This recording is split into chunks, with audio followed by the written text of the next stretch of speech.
Chapter 462. The game officially began. There were more and more students around, and the proud look on Zhong Anggua's face became more and more obvious. The more people there were, the better. When he showed off his power and beat this gigolo boy, the little beauty next to him would definitely take the initiative to throw herself into his arms. Thinking of this, he felt that the blood in his body began to boil. His condition was so good. "Come on, boy," he shouted proudly to Qin Haodong. Bang! Bang! Bang! Qin Haodong casually patted the basketball in his hand a few times. Although he had played basketball a few times before, he was not very proficient. But it was different now. He was a strong man at the third level of the Supreme Power Realm and had an extremely powerful spirit. The basketball immediately became extremely simple in his hands. He dribbled the ball to the three-point line. Just when everyone thought he was looking for a chance to break through, Qin Haodong suddenly threw the ball in his hand. Suddenly, he threw the ball in his hand out. His movements were still as casual as ever. What the F***ck, can this work? Does he really think he's the three-point king? I think he's scared by Boss Zhong.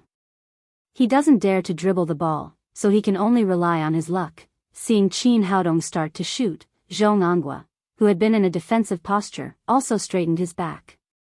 Similarly, he was not optimistic about Qin Haodong. This guy didn't seem to even know how to shoot. He just threw the ball casually. How could the ball go in? But when he turned his head to get the ball, he was surprised to find that the basketball drew a beautiful arc and went into the net with a swish. 3-point. This three-point shot was like a heavy hammer, which immediately quieted the noise around. What the F***ck, when did three-point shots become so easy? Can they be thrown in so easily? Luck, it must be luck, otherwise the ball wouldn't have gone in. No one had expected Qin Haodong to be so confident that he would make a three-point shot as soon as he came up. What they didn't know was that under the lock of the spirit, Qin Haodong's basketball was more accurate than the guidance of the radar. Although he lost a ball as soon as he came up, Zhong Anghua didn't care too much. In his opinion, Qin Haodong was completely lucky. He could win once by luck, but it was impossible to win twice. He picked up the basketball, patted it, and threw it to Qin Haodong again. "Boy, try again if you can." Qin Haodong took the basketball and smiled at him. This time, he didn't even bother to dribble the ball. He directly raised his hand and threw the ball. Others were shooting, but he was just throwing. He just threw it casually. What is this guy doing? Is he really that accurate? Zhong Anghua looked back at the basket. With a swoosh, the basketball went into the net again. Not only Zhong Anghua, but the other people also opened their mouths wide in surprise. Not only was Zhong Anghua stunned, but the others also opened their mouths wide in surprise. If the first ball was a stroke of luck, then what about this one? If this was also luck, then his luck was too good. Qin Li, Qin Anghua. You Li, it. Anghua, Zhong. He Zhong Li, a man. It was said to be a one-on-one duel between the two of them. But up to now, Zhong Anghua had not even touched the ball. Qin Haodong did not give him any chance to counterattack. Qin Haodong did the same with the third ball. It was the first time that Zhong Anghua had seen basketball play like this. The onlookers were petrified. This was the first time they had seen basketball being played like this. He has scored 9 points in a row.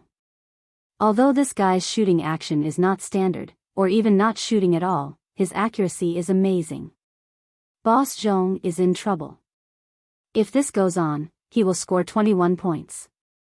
He will score 9 points in a row. Don't talk nonsense.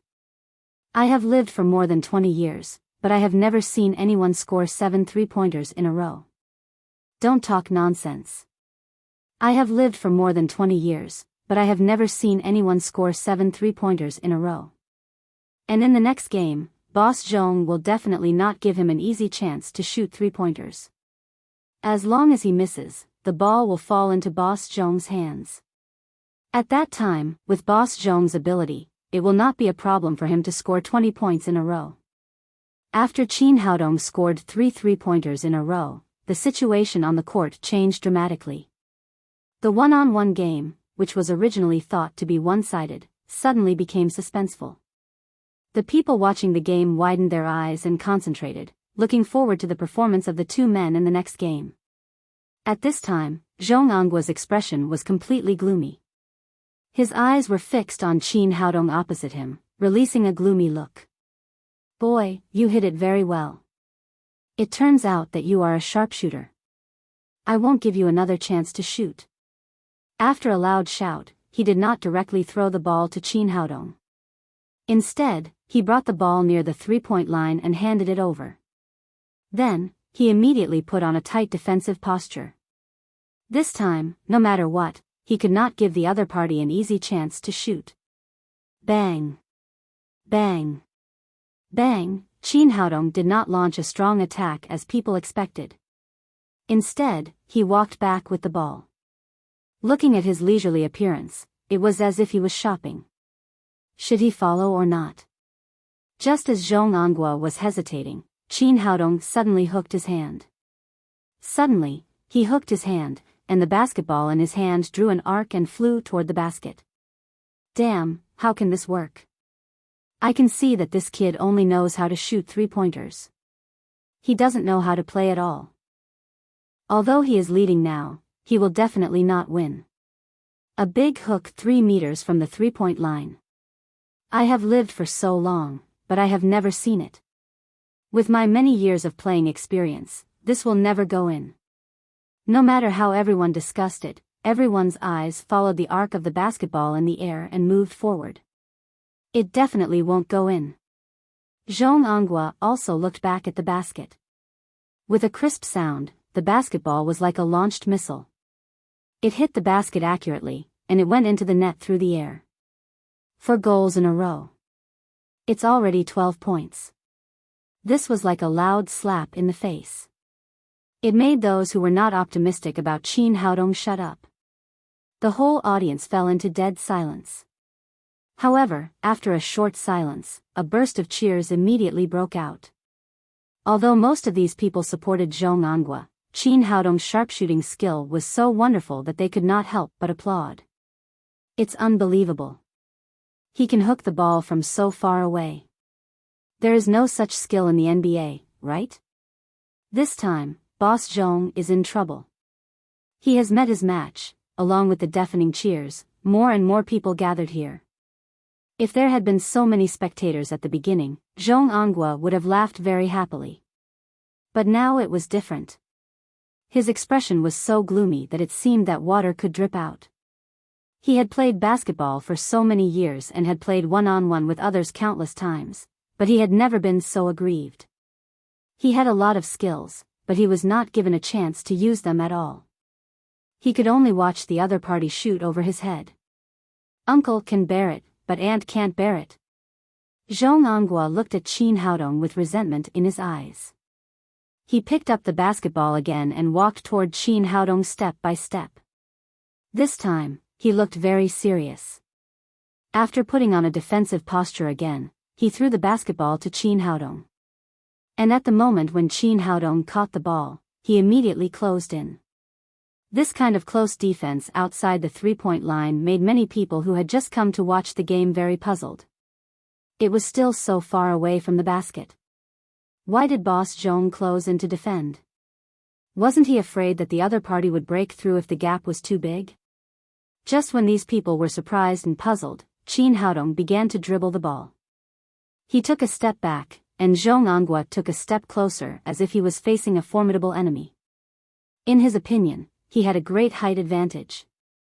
As long as he stuck close to the other party, there would be no chance for him to make a move. Shoot, shoot, shoot, under Li Meiyu's leadership, many busybodies couldn't help shouting. The biggest highlight of this game was whether this kind of inhuman 3-point shot could continue. But soon, everyone found that Qin Haodong was forced to retreat by Zhong Anghua. He was getting farther and farther away from the 3-point line. So far, He didn't seem to have any intention of breaking through. This guy is finished. I can see that he can't dribble the ball to break through at all. It's useless even if he can break through. With Boss Zhong's speed, he can't break through at all. It seems that it's useless to lead by 12 points. This guy can only shoot 3-pointers. He can't do anything else at all. Just when everyone was not optimistic about Qin Haodong again, a scene that made their eyes drop appeared again.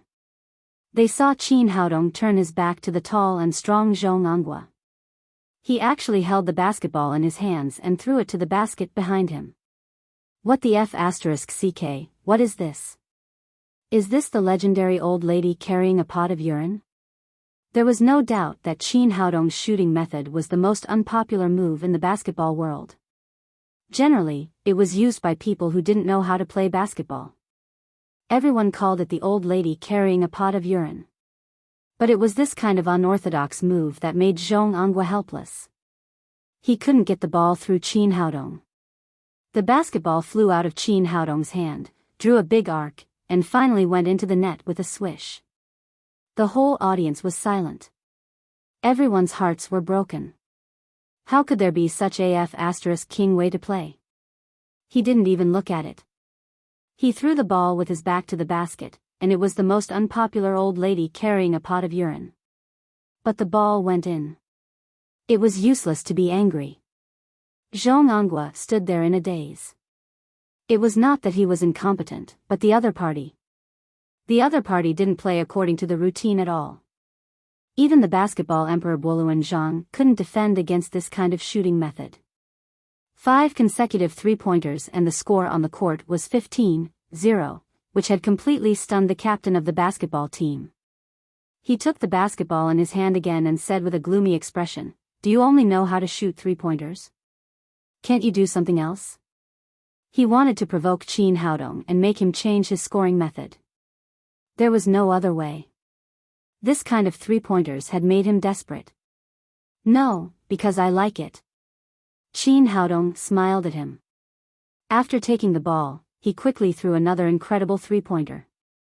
Zhong Anghua had no courage to look back.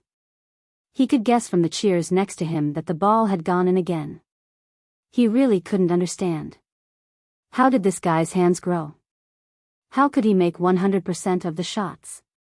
Could it be that his brain was equipped with a radar? The fact was not much different from what he had guessed. The spirit in Qin Haodong's sea of consciousness was more accurate than a radar.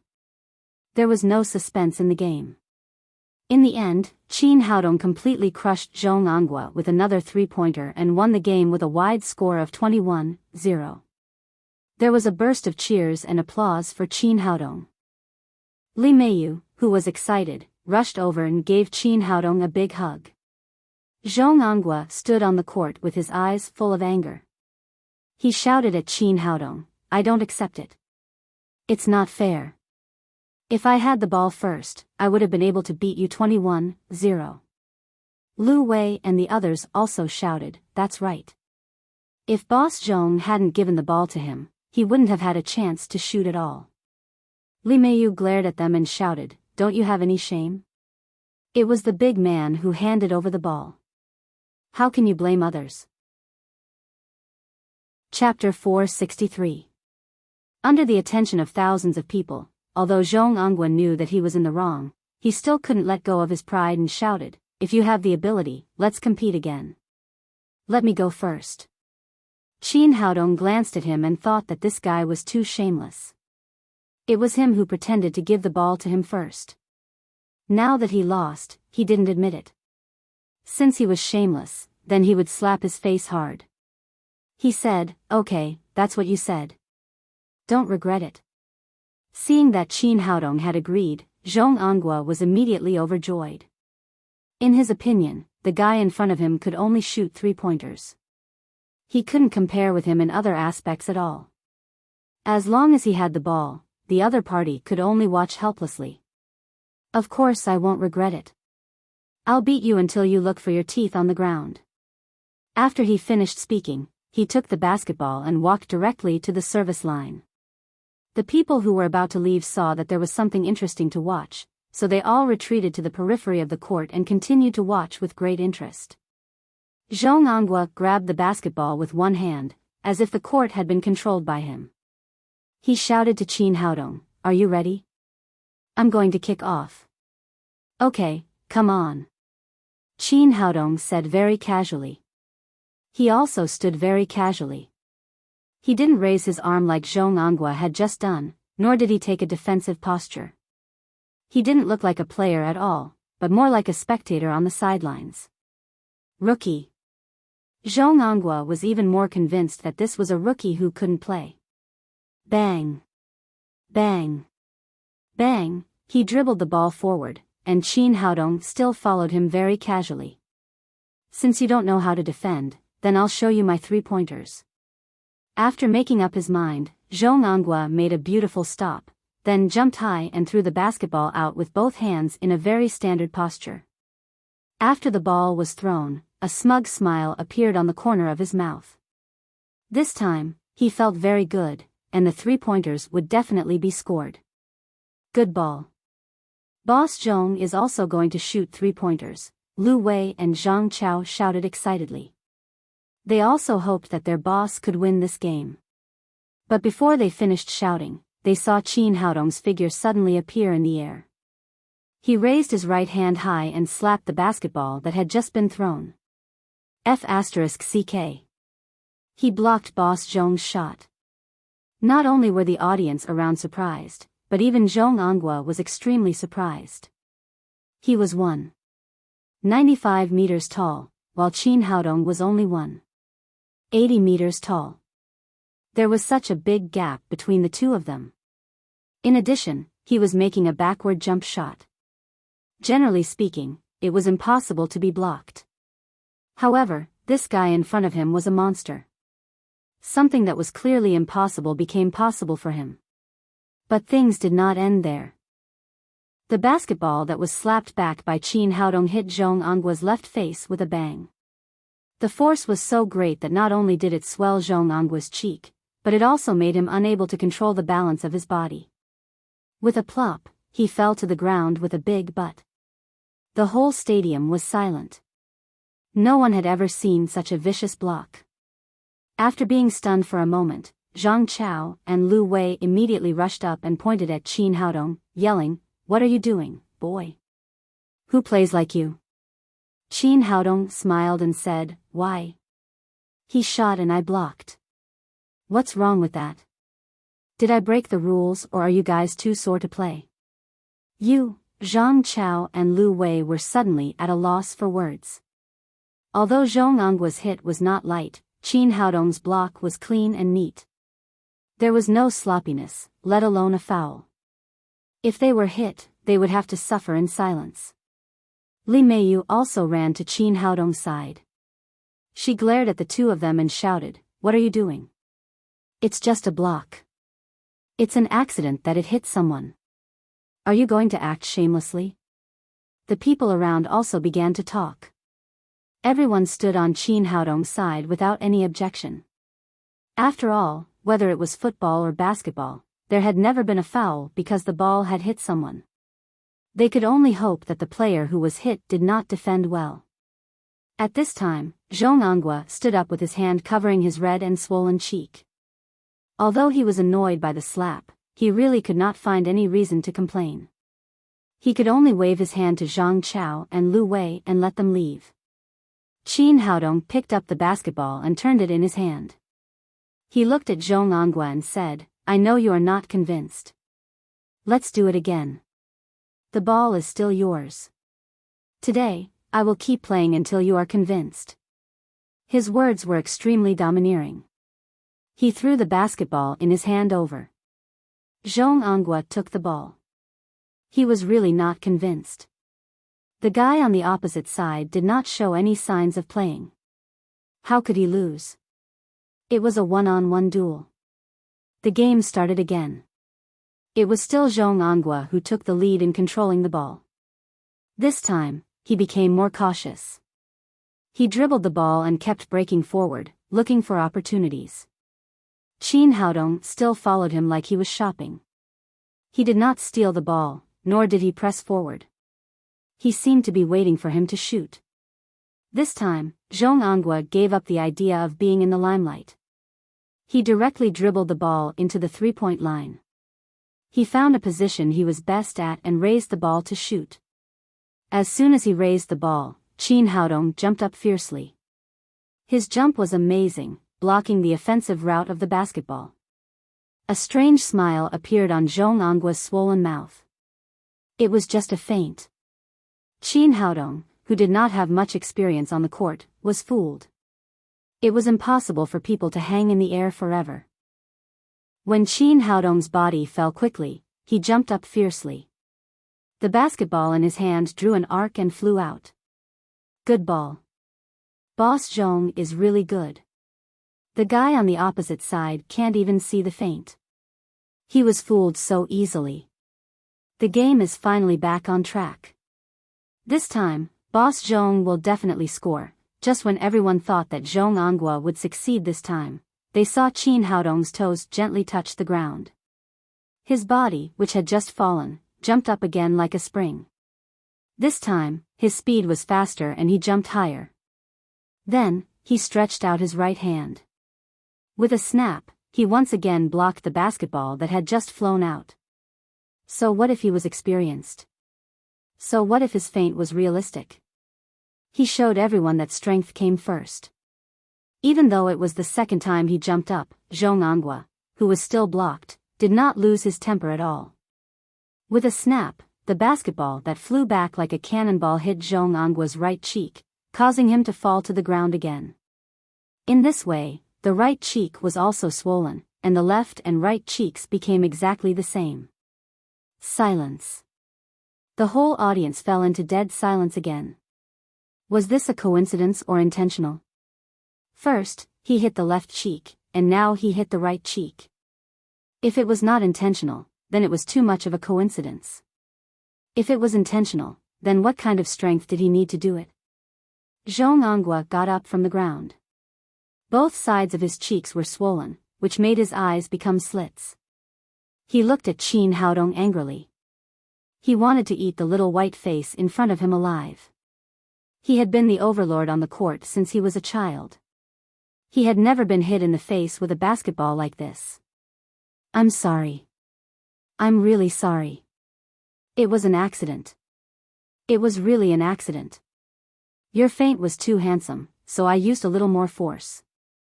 That's why I hit your face. Qin Haodong picked up the basketball with a smirk on his face and handed it back to Zhong Angua. In order to apologize, let's do it again. The ball is still yours. Zhong Angua looked at the basketball in front of him. To be honest, he was really a little scared. Although the guy in front of him obviously did not know how to play basketball, he was a freak. He could even block the ball he threw the second time he jumped up. How could he play in this game? But if he did not catch the ball, he was afraid that he would have no face to return to the court in the future, let alone continue to be the captain of the school team. After hesitating for a moment, he finally took the basketball. Zhong Angua returned to the service line, then dribbled the ball forward and went straight to the basket.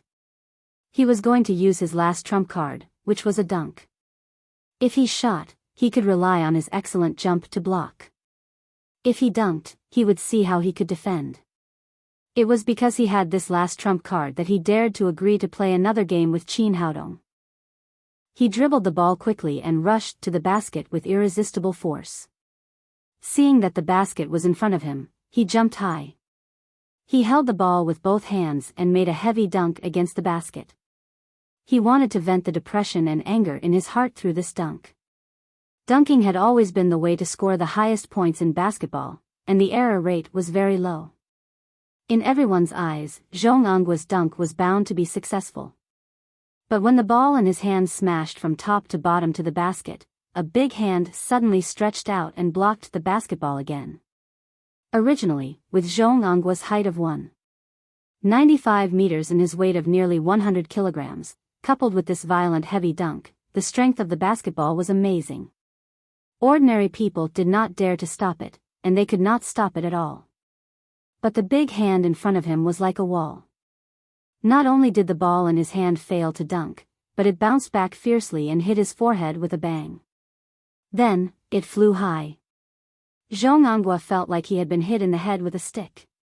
He suddenly felt dizzy. After landing on his feet, he could not stand firm at all. He took 7 or 8 steps back in succession, then fell to the ground with a plop and fainted. Everyone was dumbfounded. A dunk could be blocked, and he was knocked out by the basketball that was blocked. This was rare in the entire court.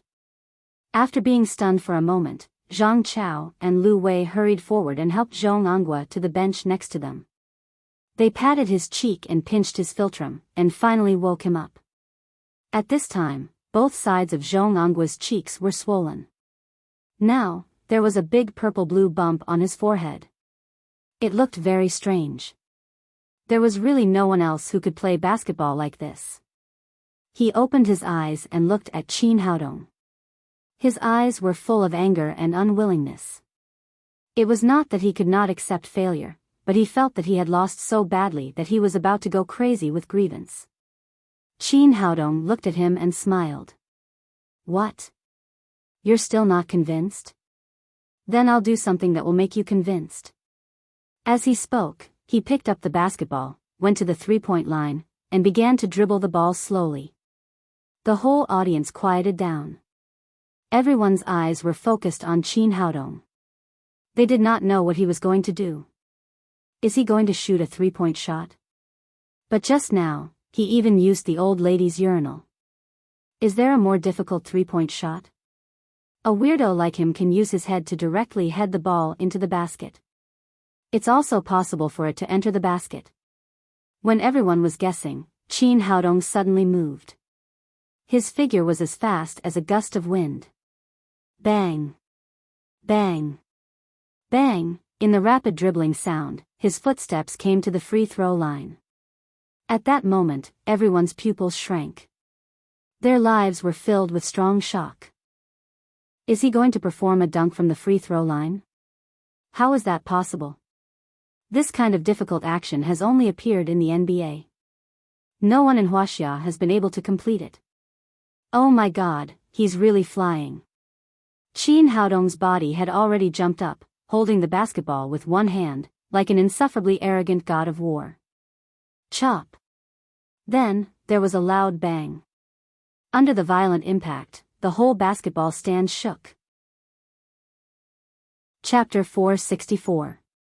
After the dunk, Qin Haodong hung on the basket with one hand. At this moment, there was no doubt that he was the king on the court. This dunk shook heaven and earth and shocked the gods and ghosts. The whole court fell into a dead silence. Everyone's eyes were fixed on Qin Haodong as if they had been enchanted. Flop. With a leap, he jumped down in a carefree and unrestrained manner. He's so handsome. He's so handsome. I want to be his girlfriend. I want to marry him. I want to have children for him. Many of the onlookers were like infatuated girls.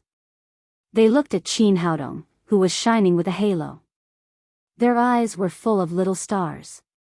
Li Meiyu was so excited that her little face turned red.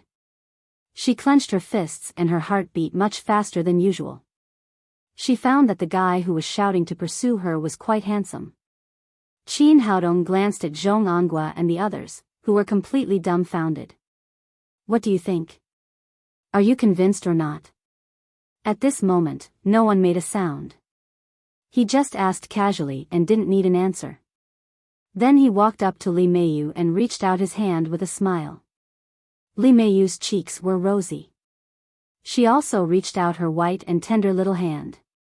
Qin Haodong held her hand and they left the court together under the attention of everyone. The beautiful backs of the two people fell in everyone's eyes. Many people heard the sound of their hearts breaking. Some were for Qin Haodong, and some were for Li Meiyu. It was not until their figures completely disappeared that an earth-shattering exclamation broke out on the scene. What the F***ck, what did I just see? A gliding slash from the free throw line. Did Jordan come to our school? What the hell? He's obviously an Asian, and he's not as tall as Jordan. Where's the hero? Why did he leave? Please accept my knee. In the future, when you play basketball with me, you'll be convinced by him. In the midst of many discussions, Zhong Anghua and Lu Wei's faces were extremely pale. The earth-shattering slash just now suddenly shattered their confidence and made their eyes completely fall into darkness. Zhong Anghua's face was gloomy, or rather, it was swollen, which made people unable to see his emotions. He directly left with Lu Wei and the others. After Qin Haodong left with Li Meiyu, he turned to her and said, "Well, I've won. Do you want to live with me?" Li Meiyu smiled slyly and said, "I always keep my word. I've already started to think about it. I'll tell you the result when I'm done." Qin Haodong was speechless. Only then did he realize that the little girl had taken advantage of him. If he had known this, he, the Emperor Greenwood, would not have fought with those kids. But this problem had to be solved. If Li Meiyu didn't move to his place, he would have to secretly squat in front of the girls' dormitory at night. Seeing Qin Haodong's disappointed look, Li Meiyu smiled and said, "Why? Are you so eager to live with me?" Qin Haodong nodded desperately. He thought to himself, "If you don't live with me, I'll have to live outside and eat and sleep in the open. It's really hard to be a bodyguard. It's not easy to earn 1 million a day." Li Meiyu said, "Then fulfill one more wish of mine. If you can do it, I'll move to your place." Qin Haodong looked at her doubtfully and said, "Are you sure you're not thinking about it this time?" "I'm sure. As long as you can do it, I'll move to your house immediately." Qin Haodong said, "Well, tell me, what do you want me to do?" Li Meiyu raised her hand, pointed to a poster next to her and said, "I want tickets for the concert." Qin Haodong turned his head and saw a huge poster on the wall next to him. There was a beautiful female star on it. After seeing it, his heart skipped a beat. Isn't this Ouyang Shanshan? When did she come to Shanghai to hold a concert? Li Meiyu said, "Ouyang Shanshan is my idol. It's a pity that I've never seen her live concert. As long as you fulfill my wish, I promise to live with you." "Deal." Qin Haodong agreed without hesitation. It would not be easy for other people, but with his relationship with Ouyang Shanshan, it should not be too difficult to get 2 tickets. Li Meiyu said, "Are you sure you can get them?" Ouyang Shanshan's tickets were sold out half a month ago. I went there a few times, but there were no tickets in the hands of the scalpers. Don't worry. Just wait to move to my place. While talking, the two of them had already arrived at the girls' dormitory. Because the campus management was very strict, boys were not allowed to enter the girls' dormitory, so Qin Haodong could only send them there. After the two of them exchanged phone numbers, Li Meiyu entered the dormitory, and Qin Haodong turned around and left. He was not in a hurry to report to the boys' dormitory. After all, there was Jia Shihan at home, who did not even know how to use the gas stove. When he returned home, it was 4 or 5 o'clock in the afternoon. After entering the door, he did not see the girl's shadow. Before going out, he had told Jia Shihan to go out more and integrate into society as soon as possible. It seemed that this girl was really obedient. After thinking about it, he still felt a little worried. The current society was so complicated. Jia Shihan was so simple and easy to deceive. It was better to go out and have a look. Qin Haodong walked out of the villa gate and slowly wandered nearby. After walking for a while, he saw a free market in front of him. There were many people gathered at the door. He did not know what had happened. With the mentality of watching the fun, he also walked over, but he was surprised to find that it was Jia Shihan in the crowd. It was just that her situation did not seem to be very good now. Her cheeks were red, and her eyes were full of anger, while the people around her were pointing at her. Qin Haodong was not in a hurry to go over. On the one hand, he wanted to figure out what was going on. On the other hand, he also wanted to train Jia Shihan and increase her ability to handle things. The people around him were all talking at once and discussing non-stop. Soon, he heard some clues. I really didn't expect such a beautiful girl to buy fruit with fake money. People nowadays really can't just look at the surface. Are they bullying the uncle who sells fruit because he doesn't know fake money? I heard that this girl took out 3 fake money at once. I really didn't expect that. She is so beautiful, but her heart is so black. You really can't judge a book by its cover. Look at her, she looks so innocent, but she did such a dirty thing. Jia Shihan was surrounded in the middle of the crowd. She was trying her best to defend herself. There was anger in her panic. Opposite her was a middle-aged man in his 40s. He was using a tricycle to pull a cart full of fruits. The man had a fierce face. At this time, he was scolding Jia Shihan with a fierce look in his eyes. He shouted aggressively, "I have never seen a person like you. You actually used fake money to cheat poor people like us. Are we farmers uneducated? Do you know how difficult it is for us farmers to grow some fruit? I tolerated the 2 fake money you used before. I asked you to change it for me. Who knew that you would take out fake money again? It's too hateful. Call the police. Today, I must send you to the police station." People had always been used to sympathizing with the weak. After the middle-aged man said this, people once again pointed the finger at Jia Shihan. That's right. You can deceive anyone, but you actually deceived farmers. Is it easy for farmers to grow some fruit? You are too shameless. This is bullying farmers for being uneducated. It's fine to spend 1 fake money, but you took out 3 at once. How long will it take for them to earn so much money? Jia Shihan was innocent and angry. She said, "You are talking nonsense. I didn't use fake money at all. I used the money given to me by the little brother. How could it be fake money?" The middle-aged man sneered and said, "Little brother? I guess your little brother is not a good person either. He is a trafficker who makes fake money. You are talking nonsense. The little brother is a good person. It is impossible for him to give me fake money." Seeing the person slandering Qin Haodong, Jia Shihan became more and more angry. "I don't care who your shitty little brother is. Anyway, the money you gave me is fake money. You must give me an explanation today, or you will go to the police station. You are talking nonsense. I didn't use fake money.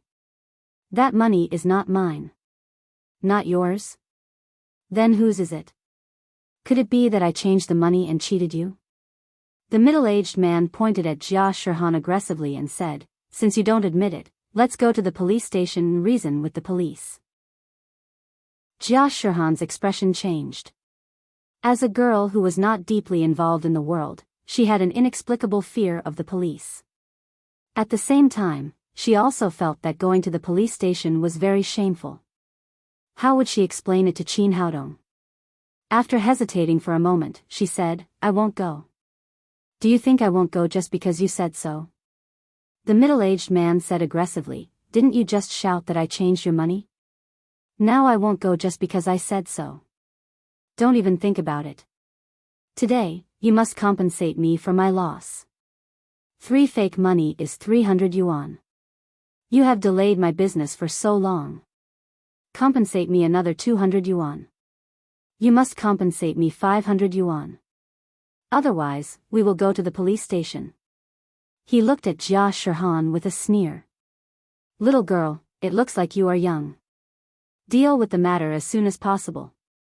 Otherwise, if the news of you spending fake money gets out, what will the people around you think of you? I'm afraid you won't be able to get married in the future." Jia Shihan's face was full of anger.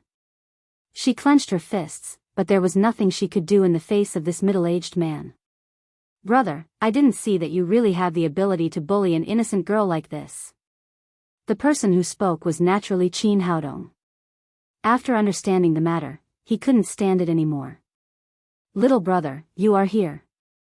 Seeing Qin Haodong, Jia Shihan hugged his arm and eagerly explained, "Little brother, I really didn't spend fake money.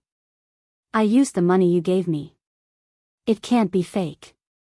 Qin Haodong patted her arm and comforted her, "Don't worry. I know everything.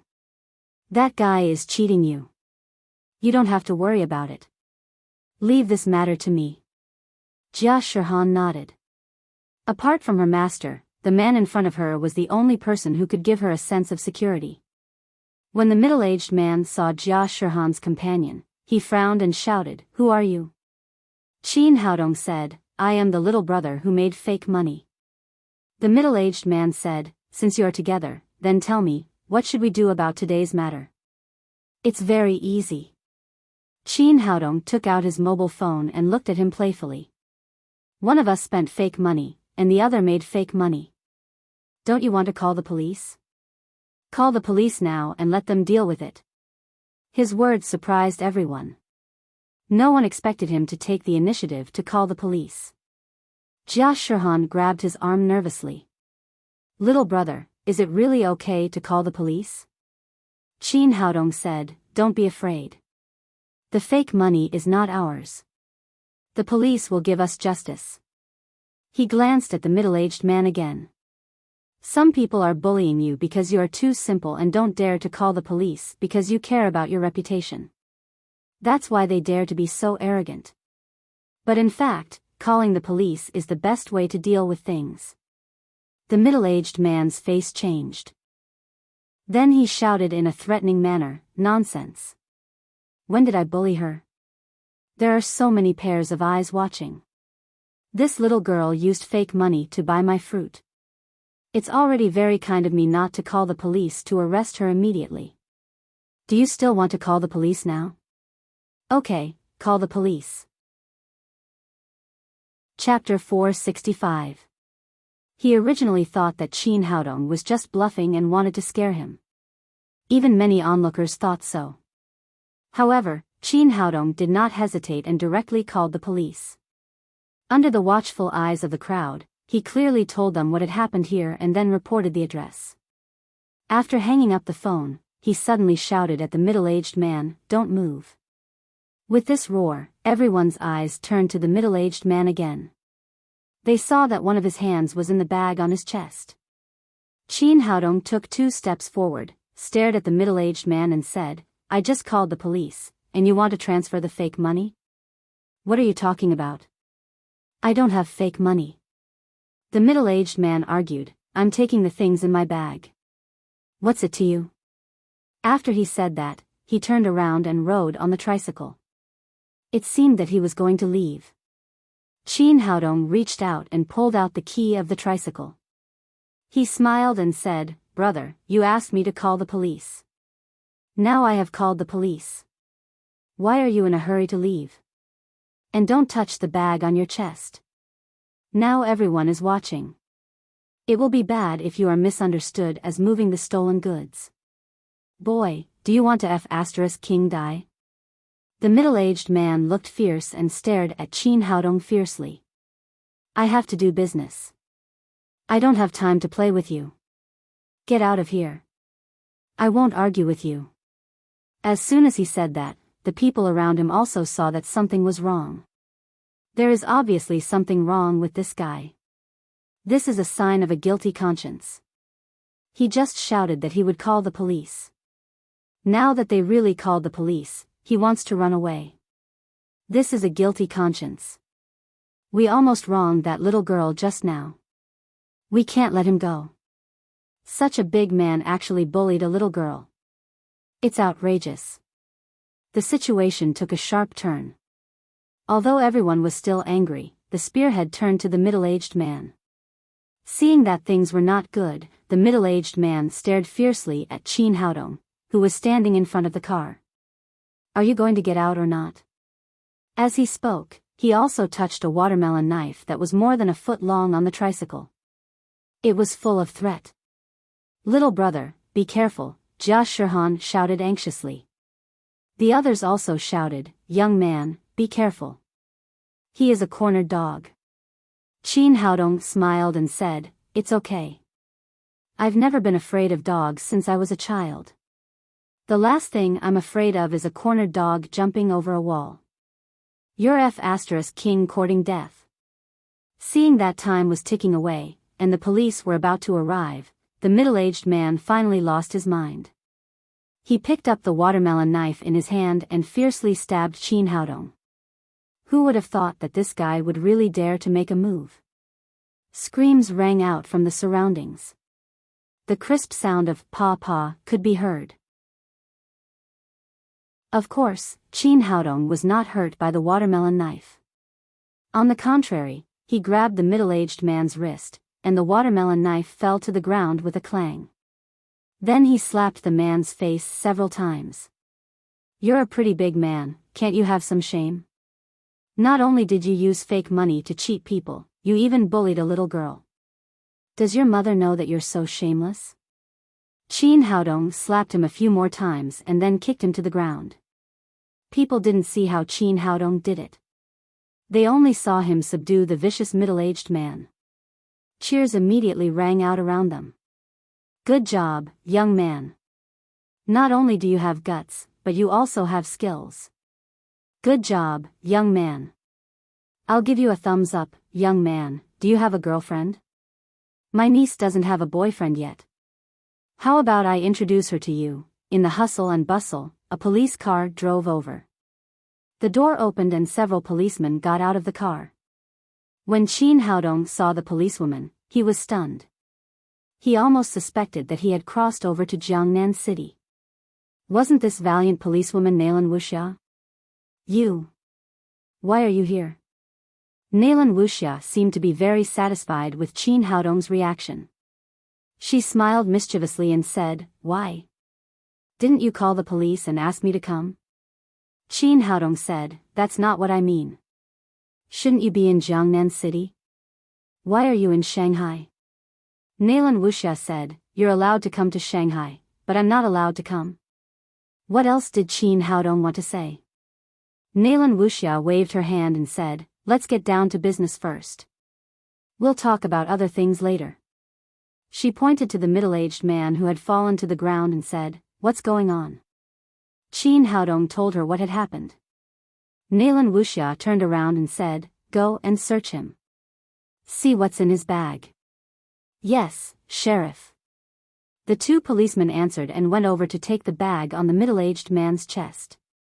In an instant, they found a lot of fake banknotes in it. The truth was revealed.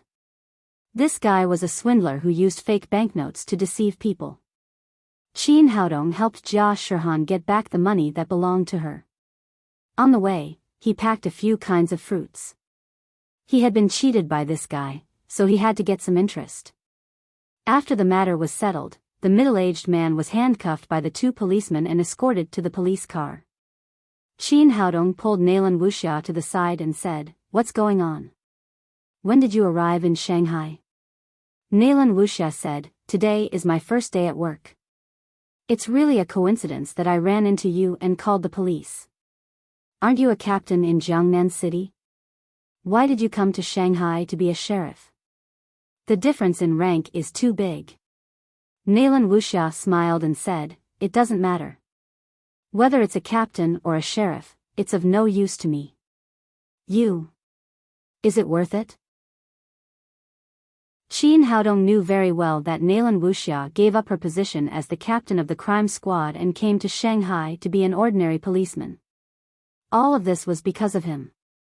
Of course it's worth it. The ancient said that a husband must stay within 10 feet of his wife. Otherwise, it's easy for him to run away.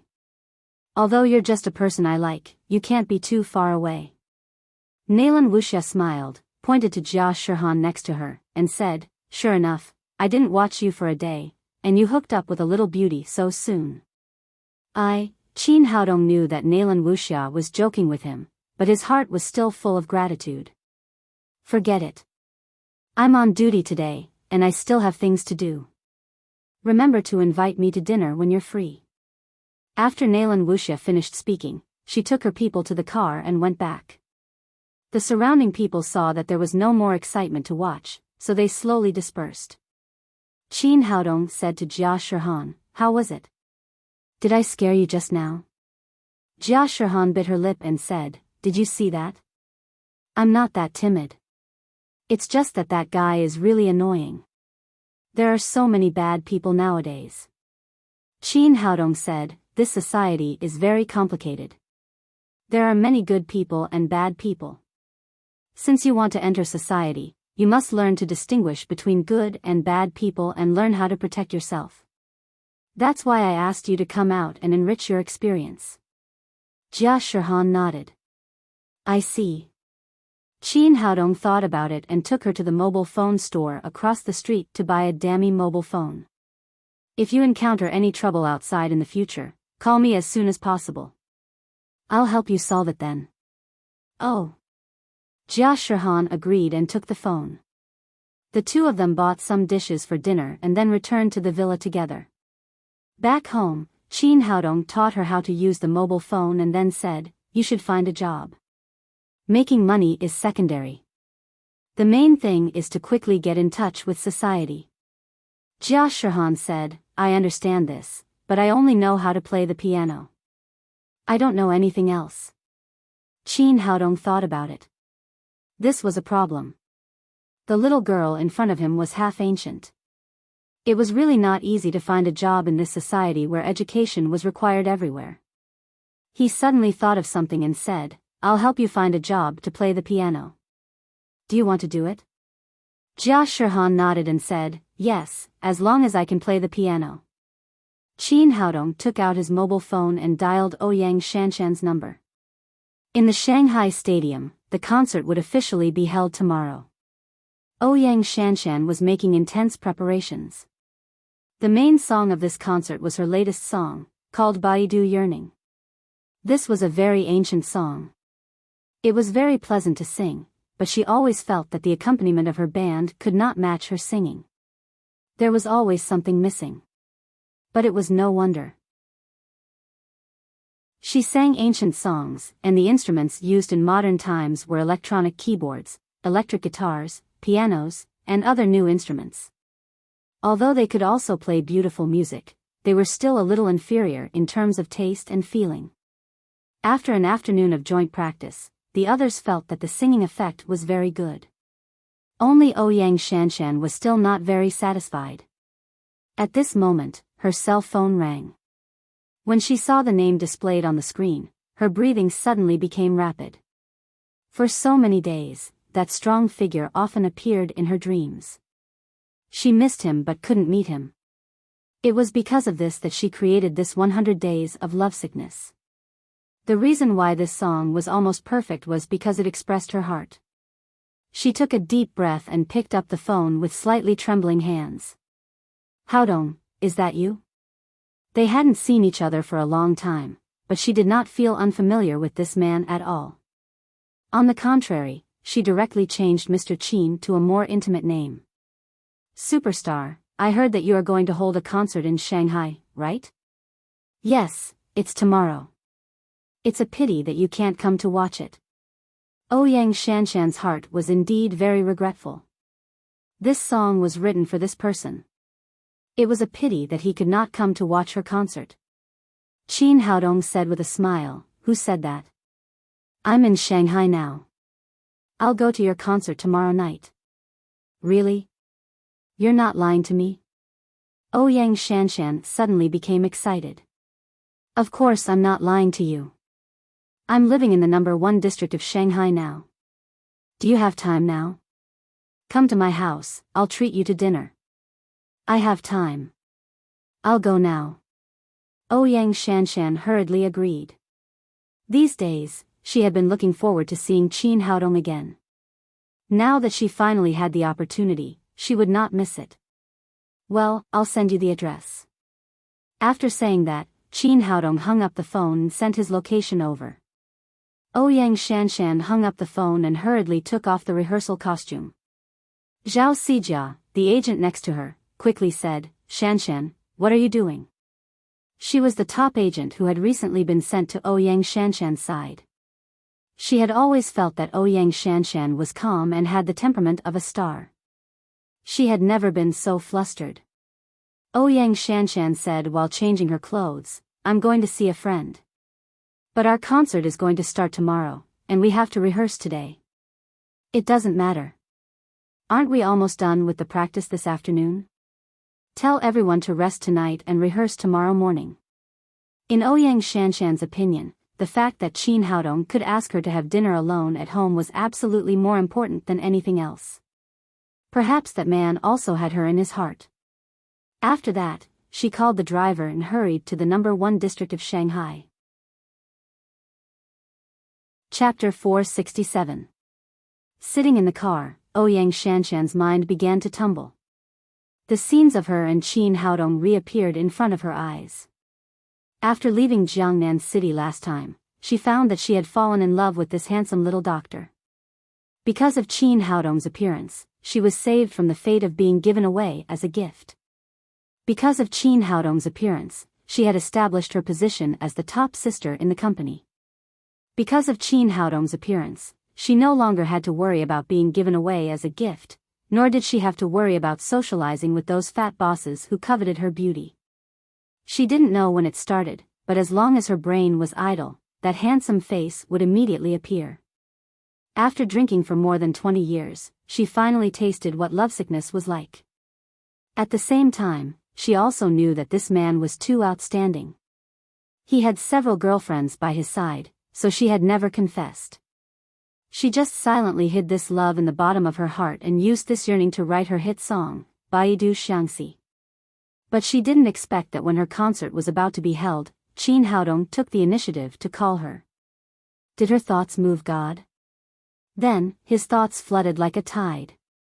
Why did Haodong treat him to dinner tonight? Why did he treat her to a meal at home? Could it be that he also likes me? What if he asked her to stay at home at night? How should she respond if he did anything overboard? To reject or not to reject? The bodyguard and the driver finally sent her to Chin Haodong's house while she was lost in her thoughts. She naturally didn't need bodyguards here, so she let the driver and bodyguards go back to rest. She rang the doorbell, and Chin Haodong answered. Superstar, why is your face so red? Are you sick? Ouyang Shanshan was too embarrassed to say that it was the result of her imagination. She quickly said, It's nothing. Maybe the weather is too hot. Chin Haodong said in surprise, It's cool today, and there's no sun. Hearing his words, Ouyang Shanshan's cheeks turned completely red. She stuttered and explained, I rehearsed in the afternoon, but the lights in the rehearsal hall were too hot. After that, she was afraid that Chin Haodong would ask another embarrassing question, so she quickly changed the topic. Haodong, your house is so beautiful. She was very clear about the price of such a house. It would cost at least hundreds of millions of yuan. It's nothing, a friend gave it to me. When did you arrive in Shanghai? What are you doing here? How long are you staying? I just arrived yesterday. This time, I'm going to the Shanghai Medical College to study. I'm afraid I'll have to stay for a long time. Chin Haodong invited Ouyang Feifei into the living room. At this time, the dining table was full of dishes he had prepared. It smells so good. I haven't eaten your cooking in a long time. Ouyang Shanshan had tasted his cooking in his home, so she knew that only he could make this kind of fragrance. You can't eat it even if it's delicious. Chin Haodong stopped Ouyang Shanshan from reaching for the bowl and chopsticks. Before we eat, we have one more important thing to do. Something important? What is it? Ouyang Shanshan asked in surprise. I can't tell you now. You'll know later. Chin Haodong said, Close your eyes first. Oh. Ouyang Shanshan closed her eyes obediently, but she was so nervous that her heart was about to jump out of her throat. Generally speaking, this kind of situation was supposed to be a confession. Was Haodong going to confess to her? Was this the purpose of him inviting her to eat at home? If he really confessed, should she accept it? If she accepted it the first time, would he think that she was a very casual girl? If she didn't accept it, what if he was sad and didn't confess to her in the future? In just a short moment, Ouyang Shanshan's mind was filled with messy thoughts. At this moment, a melodious sound of an ancient zither sounded in her ears. The sound was really beautiful.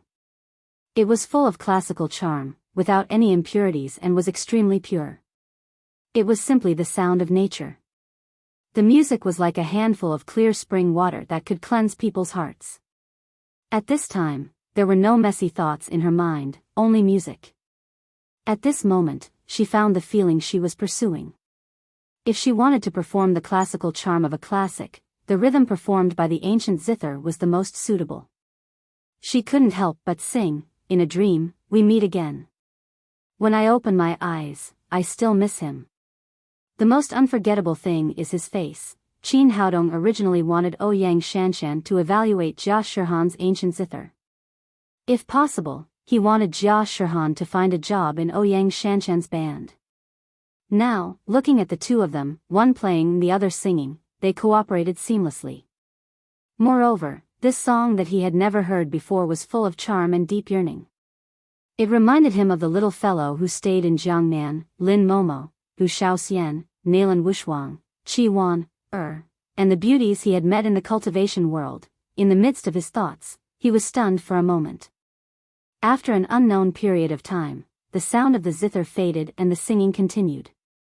Only then did the three of them slowly come back to their senses. Qin Haodong was the first to applaud. "That's great.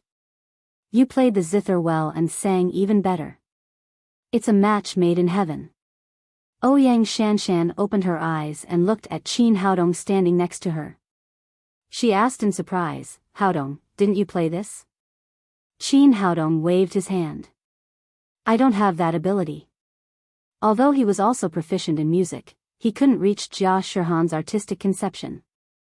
Ouyang Shanshan grabbed his arm and asked eagerly, "Who played this zither? Where did you invite this ancient zither master? Can you introduce him to me?" The sound of the zither just now made her find the feeling she had been searching for these days. If she could let this person participate in the concert with her, her singing would definitely be more perfect. "An ancient zither master?" Qin Haodong said with a smile, "You'll know when you see him." Qin Haodong clapped his hands and said to the room next door, "Shihan, come out and meet the big star." Ouyang Shanshan looked in the direction of Qin Haodong's gaze and saw a tall beauty holding an ancient zither slowly coming out. After seeing Jia Shihan, she understood why the ancient charm in the sound of the zither was so pure. It turned out that the player was a beauty with a classical charm. If she hadn't appeared in Qin Haodong's house, she would have thought that she was a character from ancient times. Qin Haodong introduced the two of them and then asked them to sit down at the table. The three of them ate and chatted. Ouyang Shanshan said eagerly, "Sister Shihan, would you like to join my band? We are lacking a master like you now." Jia Shihan didn't agree directly. She turned her head to look at Qin Haodong. Qin Haodong said, "Don't look at me. I'm only responsible for introducing you to each other. Now that my task has been completed, you can talk about the rest." Jia Shihan thought for a moment and said, "Sister Shanshan, can you tell me about your band? If I join, what do I need to do?" Qin Haodong nodded slightly. After hearing about the incident at the Hemming tea house, this innocent little girl had matured a lot. She knew to understand the specific situation before starting work. Ouyang Shanshan introduced the band's work. Qin Haodong said, "Let me ask for Shihan. How much is the salary?" "So much, is it okay?"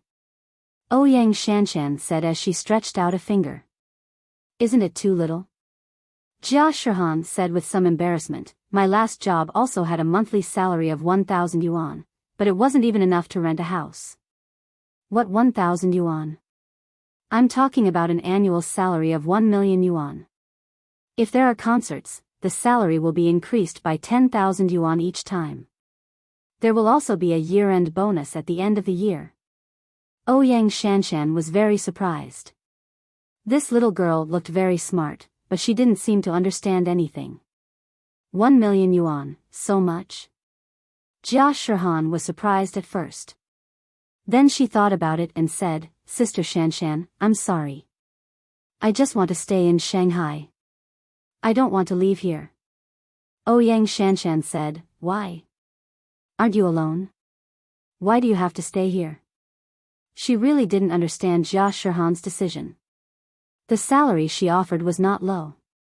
A woman had no family and no children. Why did she have to stay in Shanghai? I don't want to leave anyway. Jia Shihan didn't explain. The only reason she didn't want to leave here was that she didn't want to leave Qin Haodong. This complicated society made her a little afraid.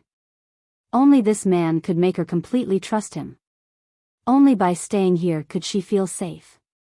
Ouyang Shanshan said with some regret, "Let's talk about this later. Now, I'll sign a short-term contract with you. Help me complete this concert. I'll give you a salary of 100,000 yuan. Is that okay?" Jia Shihan didn't ask Ouyang Shanshan. Instead, she turned her head and asked Qin Haodong next to her. Seeing Ouyang Shanshan's puzzled eyes, Qin Haodong briefly explained Jia Shihan's origin and then said, "Shihan came from the mountains. She doesn't have much experience in the world. She has very little social experience, so you have to teach her more in the future." After that, he said to Jia Shihan, "This is very good. When you work, you can work with Sister Shanshan. When you rest, you can come back here." Jia Shihan nodded. "I'll listen to you." After the three of them had dinner, there was another knock on the door. It was Yang Jinlong and Xiong Taijun. They had booked the entire clothing company and worked overtime. Finally, they managed to make Jia Shihan's clothes before dark. 2 fashion designers had made them. One was an antique-style costume, and the other was a modern costume. They had made more than a dozen sets of each type, filling 2 large boxes. Qin Haodong nodded with satisfaction. With these clothes, Jia Shihan didn't have to prepare clothes for tomorrow's concert. He took out 2 physique-improving pills and gave one to Xiong Taijun and Yang Jinlong. He knew very well that showing kindness and authority was the only way to control his subordinates. These 2 people had performed well today, so they deserved to be rewarded. After explaining the function and value of the pills, Xiong Taijun and Yang Jinlong swallowed them doubtfully. It didn't take long for them to feel that their bodies, which had been hollowed out by alcohol and women, were filled with energy in an instant. It was as if they had returned to 20 years ago. The 2 of them thanked him profusely. Today's flattery was not in vain. Not only did they get the approval of the great boss, but they also got such a great benefit. After they left, Ouyang Shanshan also left with Jia Shihan. Although she didn't get the expected confession when she came to Qin Haodong this time, she was slightly disappointed. However, she accidentally picked up a treasure like Jia Shihan. She had to seize the time to practice and strive to improve the cooperation between the 2 people to a perfect state at tomorrow's concert. Early the next morning, Qin Haodong had a simple breakfast and rushed to Jiangnan Medical College. Although he had finished reporting, he hadn't been to the dormitory yet. According to the school's regulations, the first half a month of school was military training time. During this time, he must live in the school dormitory. Chapter 468. This was also Qin Haodong's second time going to college, so he was very familiar with college life. He used the key to open the 508 dormitory that he was assigned to. It was a 4-person dormitory. The conditions were very good. It looked clean and tidy, but there was no one in the room. It seemed that the others had the same idea as him. They were not in a hurry to report here. The names had been pasted on the bedside. Qin Haodong found his bed, spread out his luggage, and simply tidied up his daily necessities. At that moment, the door opened and a guy who looked like a mountain of meat came in from the outside. The guy was about 180 meters tall, but he weighed about 120 kilograms. He was a very fat man. The fat man was carrying a lot of things in his hands. After entering the door and seeing Qin Haodong, he said enthusiastically, "Hello, brother. Are you the only one here?" "Yes, I'm the first one. The others haven't come yet." Qin Haodong helped him put the things in his hands on the bed. They lived on the 5th floor. The fat man was already panting after carrying so many things up. He took a few deep breaths, then reached out to Qin Haodong and said, "We'll be brothers in the same dormitory from now on. Let me introduce myself. My name is Ji Fubao. I'm from the northeast." Qin Haodong stretched out his hand and asked in surprise, "What's your name? Did I hear you right?" The fat man seemed to have adapted to other people's reactions and said, "You heard me right. My name is Ji Fubao." Qin Haodong couldn't help laughing. "Dude, your name is so rich." Ji Fubao said helplessly, "Things are unpredictable. There's nothing I can do. My family's surname is Ji, which was left by our ancestors. No one can change it. My mother's surname is Fu. They had a son when they were old and treated me as a treasure, so they gave me the name Ji Fubao. Although the name was a little old-fashioned, it was still acceptable. Who knew that Ji Fubao would appear later? Strictly speaking, they infringed on my name." Qin Haodong said with a smile, "In fact, it's not bad. It makes your name easy to remember. It also adds a lot of happiness. With your name, you can't not get rich in the future." Ji Fubao was extremely forthright. He also laughed. After that, the two chatted for a while. During the conversation, Qin Haodong knew that the fat man was from the northeast. His family was a famous real estate developer. He was a rich second generation. Ji Fubao brought many bags with him. In addition to some essential daily necessities, the rest were all local specialty snacks. No wonder this guy was so fat. There was a reason behind it. He took out some snacks and gave them to Qin Haodong. They chatted while eating. At this time, the door opened again and the third roommate came in. This person looked much more handsome than the fat Ji Fubao. They were both 1.85 meters tall. Although he wasn't as handsome as Qin Haodong, he was still a handsome guy. The two helped him put his luggage away. Ji Fubao pulled him over to sit down and stuffed a handful of snacks into his hands. Then, the three of them chatted again. They introduced themselves one after another. After hearing Ji Fubao's name, the man burst into laughter as expected. Ji Fubao said, "Brother, you haven't told me your name yet." The handsome boy stopped laughing, and a strange look of awkwardness appeared on his face. Ji Fubao said, "Why? What's so embarrassing about asking for a name?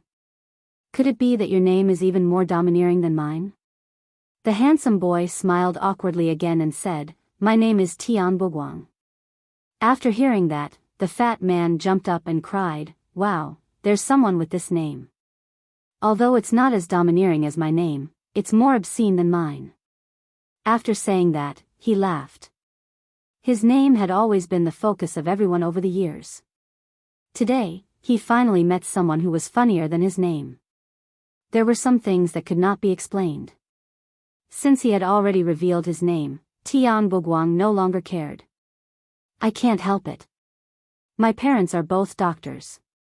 When they were in school, they were good children and good students. No one has seen Master Jin's the smiling, proud Jianghu, nor do they know that there is a famous rapist, Tian Buguang. According to the order of the family, our Tian family uses the word bo in this generation. They hope that I can bring honor to my ancestors, so they gave me such a magical name." As soon as he finished explaining, Tian Buguang's cell phone rang in his pocket. He picked up his cell phone and was about to go out to answer it, but he was stopped by Ji Fubao. "We will be brothers in the future. It will be troublesome if you always go out to answer the phone. Just answer it here. Dongzi and I promise we won't talk." Tian Buguang thought for a moment and pressed the answer button. He heard a sweet female voice coming from the microphone, "Dear, have you arrived at school yet? You must pay attention to your health. Don't talk to other girls. I'll visit you in a few days." After hanging up the phone, Ji Fubao's eyes lit up and he said, "Brother, do you have a girlfriend?" Tian Buguang nodded. Ji Fubao said with great envy, "I really envy you people. You can find a girlfriend at will. It's a pity that I'm still single. Being fat really ruins everything." While he was talking, Tian Buguang's phone rang again before he had time to put it away. After he answered the phone, it was similar to the previous one. Ji Fubao was showered with affection again. This time, after he hung up the phone, Ji Fubao's eyes almost popped out of his fat face. He asked in surprise, "Another girlfriend?" Tian Buguang said coquettishly, "I can't help it. I'm too handsome. These girls always want to be my girlfriend. If I don't agree, they will try their best to be my girlfriend. That's why I have more girlfriends." As soon as he finished speaking, the third phone rang again. It was basically the same as the first two. It was his girlfriend again. This time, Ji Fubao couldn't sit still anymore. He jumped up from the bed and grabbed Tian Buguang's neck with his two big hands. "I'll strangle you, you rapist. Girls are being taken by people like you. Do you even consider the feelings of us single people?" The two of them played for a while. Qin Haodong reached out and pulled them away. Ji Fubao sat back down, panting. He said to Tian Buguang with great resentment, "How many girlfriends do you have?" Tian Buguang said, 4 or 5. "Is it 4 or 5? How would I know? The number changes every day. There are 2 more who are pursuing me. I haven't decided whether to accept them or not. F***ck, do you want to piss me off?" Ji Fubao was about to pounce on Tian Buguang again, but he was quickly stopped by Qin Haodong. "Dongzi, do you have a girlfriend?" Ji Fubao wanted to find some comfort from Qin Haodong, but he was disappointed. Qin Haodong nodded and said, "In this day and age, as long as you are not too fat, who doesn't have a girlfriend?" "You. Do you want to piss me off?" Ji Fubao said angrily, "Let's go drink. It's my treat. Today, I must drink you 2 rapists to death." It was already noon. The 3 of them talked and laughed all the way to the school gate. There was no lack of restaurants in a place like a university. The 3 of them found the best hotel and ordered the best dishes. Ji Fubao was indeed worthy of his name. He was rich and his expression did not change at all. The 3 of them had a good time eating and drinking. However, considering that one of their roommates had not arrived yet, they did not drink too much. After eating, they walked into the school together. Ji Fubao said, "In the future, we will be brothers in the same dormitory. There must be a ranking. Everyone, tell me your age." After the 3 of them said their birth dates, Qin Haodong was the oldest, Ji Fubao was the second, and Tian Buguang was the youngest. The word second had a unique meaning in the Northeast, so Ji Fubao was very dissatisfied with his ranking. He quickly said, "I have a new suggestion. How about we rank according to our weight? I'm 230 pounds. I'm the eldest." Tian Buguang immediately said, "How can that be? If that's the case, I suggest that we rank according to our height. I'm 185 meters tall. I'm the eldest." Qin Haodong looked at the 2 of them with a smile and did not speak. He enjoyed the sincere feelings between classmates very much. At that moment, 7 or 8 gangsters came over. The leader was a skinny monkey with a big gold chain around his neck. They came in front of the 3 of them. The skinny monkey stared at Qin Haodong and said, "Boy, I heard that you were very arrogant as soon as you arrived at this school." Although Ji Fubao looked very rough, he still inherited his father's merchant blood. Seeing that the situation was not right, he quickly stepped forward and said, "This is my brother. Big brothers, what can I do for you? We can discuss it. Why don't I invite you to have a drink together?" Tian Buguang looked at these gangsters. Although he was a little nervous, he still said, "Yes, we are all freshmen who have just registered. Is there any misunderstanding?" The skinny monkey pushed Ji Fubao away and said, "What misunderstanding? It's none of your business. Hurry up and get as far away as you can. Don't meddle in other people's business. Otherwise, I'll deal with you too." These people came aggressively. Ji Fubao whispered in Qin Haodong's ear, "Brother, did you offend someone?" Qin Haodong had just registered at the Shanghai Medical College. He could guess who had found these people. It must have something to do with Zhong Angua yesterday. Of course, he didn't take these gangsters seriously, nor did he want to implicate his two roommates he had just met. You guys go back to the dormitory first. I can handle it myself. Ji Fubao was immediately unhappy when he heard that. What are you talking about? Since we live in the same dormitory, we are brothers. It's just a small matter. I'll handle it for you. Compared with Ji Fubao, Tian Boguang looked a little nervous, but he still said, yes, no matter what, the three of us have to bear it together. Bear my ass. Do you know who we are? The skinny monkey shouted aggressively, find out who my brother monkey is. You can't afford to offend him. Get out of here. Today, we will teach this kid a good lesson. Did you hear that? Brother monkey is doing something. Get out of here. Another yellow-haired gangster shouted. F***ck off. Brother monkey, I'm Beiji. Ji Fubao reached out and picked up a brick from the side. He glared at them and shouted, it's just a F***king fight. Go to the northeast and ask around. I've never been afraid of anyone in a fight. It could be seen that he was really not afraid of fighting. At that moment, the fat brother had a brick in his hand. He had the pride of having the world under his control. That's right. It's just a fight. What's the big deal?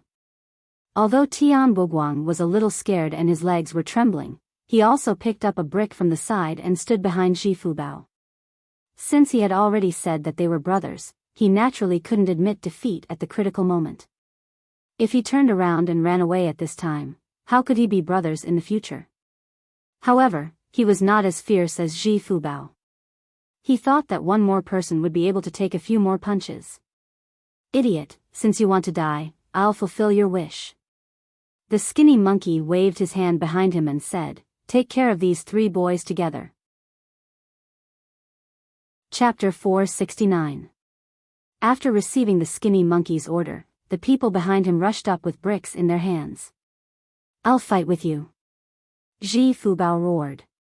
He rushed over like a mountain of flesh with the brick in his hand. Tian Boguang followed closely behind him. Although this guy had the name of a rapist and had countless girlfriends, he was a complete rookie when it came to fighting.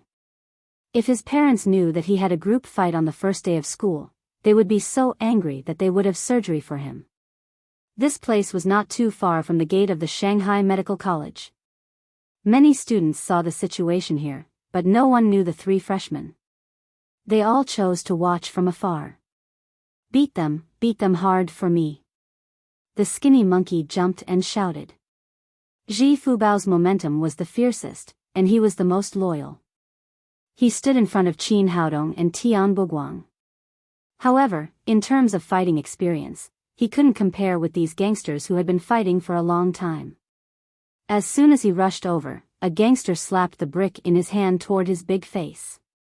However, these gangsters didn't know that the person behind the fat man was the biggest killer. The gangster was waving the brick when he suddenly felt a sharp pain in his wrist. Then, the brick fell to the ground. At this time, he had already rushed in front of Ji Fubao. In the face of this situation, the fat brother certainly wouldn't be lenient. He slapped the brick in his hand hard. The gangster screamed and fell to the ground with his hands covering his head. In the eyes of others, Qin Haodong and the other two were surrounded by these gangsters. They must be in danger. They might have to report to the hospital before going to school. However, they didn't expect that those gangsters would be slapped to the ground by the brick in Ji Fubao's hand one by one. They screamed again and again. In less than a minute, Qin Haodong and the other two were still standing there intact, while the gangsters fell to the ground, including the skinny monkey, who was also slapped by Ji Fubao with a brick. Ji Fubao didn't expect himself to be so brave. He held the brick in his hand and shouted majestically, "Who else? Fat brother, you're too fierce. You'll be my boss in the future," Tian Boguang said with a thumbs up. The people around were also talking about it. Who is this fat man? He can actually fight 7 or 8 people alone. He's really fierce. These hooligans are really useless. So many of them were defeated by a single person. Hearing the praises of the onlookers, Ji Fubao shouted proudly, "For so many years, I have never lost a fight." At this point, he turned his head and shouted at Skinny Monkey and the others, "What are you looking at? Get out of here." Never in his wildest dreams did the Skinny Monkey expect that he would be beaten like a dog after bringing 7 or 8 people to cause trouble for a university student. In the face of this fatty with amazing combat power, he didn't even dare to let out a fart. He led his men and fled with their tails between their legs. Ji Fubao threw the brick in his hand on the ground and shouted triumphantly, "You dare to fight with your fat brother? Practice for a few more years." Patting the dirt off his hands, he turned to Qin Haodong and asked, "How are you? Are you okay?" Qin Haodong said with a smile, "How can we get hurt when you are so powerful? You're just too amazing." In fact, he had been helping from behind.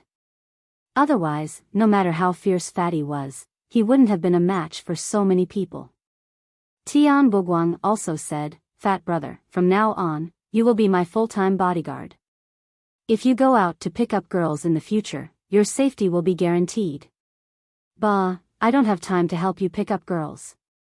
As they were talking, a devastatingly beautiful face suddenly appeared in front of them. Oh my god, was this beauty charmed by Brother Fatty's bravery just now? Ji Fubao wiped the saliva flowing out of the corner of his mouth and immediately strode toward the beauty. He held his head high and chest out, looking heroic and outstanding. He even felt how tall his fat body was. When he arrived in front of the beauty, he was about to stretch out his fat hand, but he saw that the beauty directly bypassed him and walked toward Qin Haodong behind him.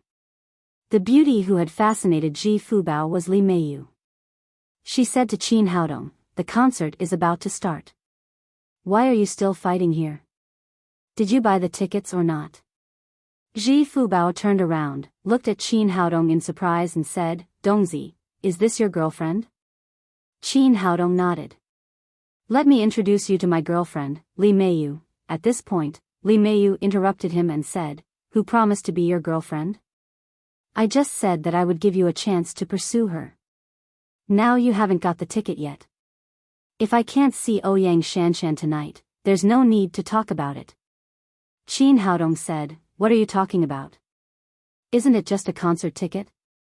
I guarantee that you'll see Ouyang Shanshan face to face tonight. It won't be a problem even if you take a photo with her for dinner." Just as he said this, he saw 2 pairs of wolf-like eyes staring at him. Ji Fubao rushed over and hugged Qin Haodong tightly in his arms like a bear. "Brother, can you get tickets for Ouyang Shanshan's concert?" Tian Boguang also rushed over and hugged his shoulder tightly, saying, "Boss, I'm a hardcore fan of Ouyang Shanshan. You must take me with you." "What are you doing?" Qin Haodong pushed them away. "I'm not a beauty. Why are you hugging me like this? Don't let anyone think we're doing something." "Boss."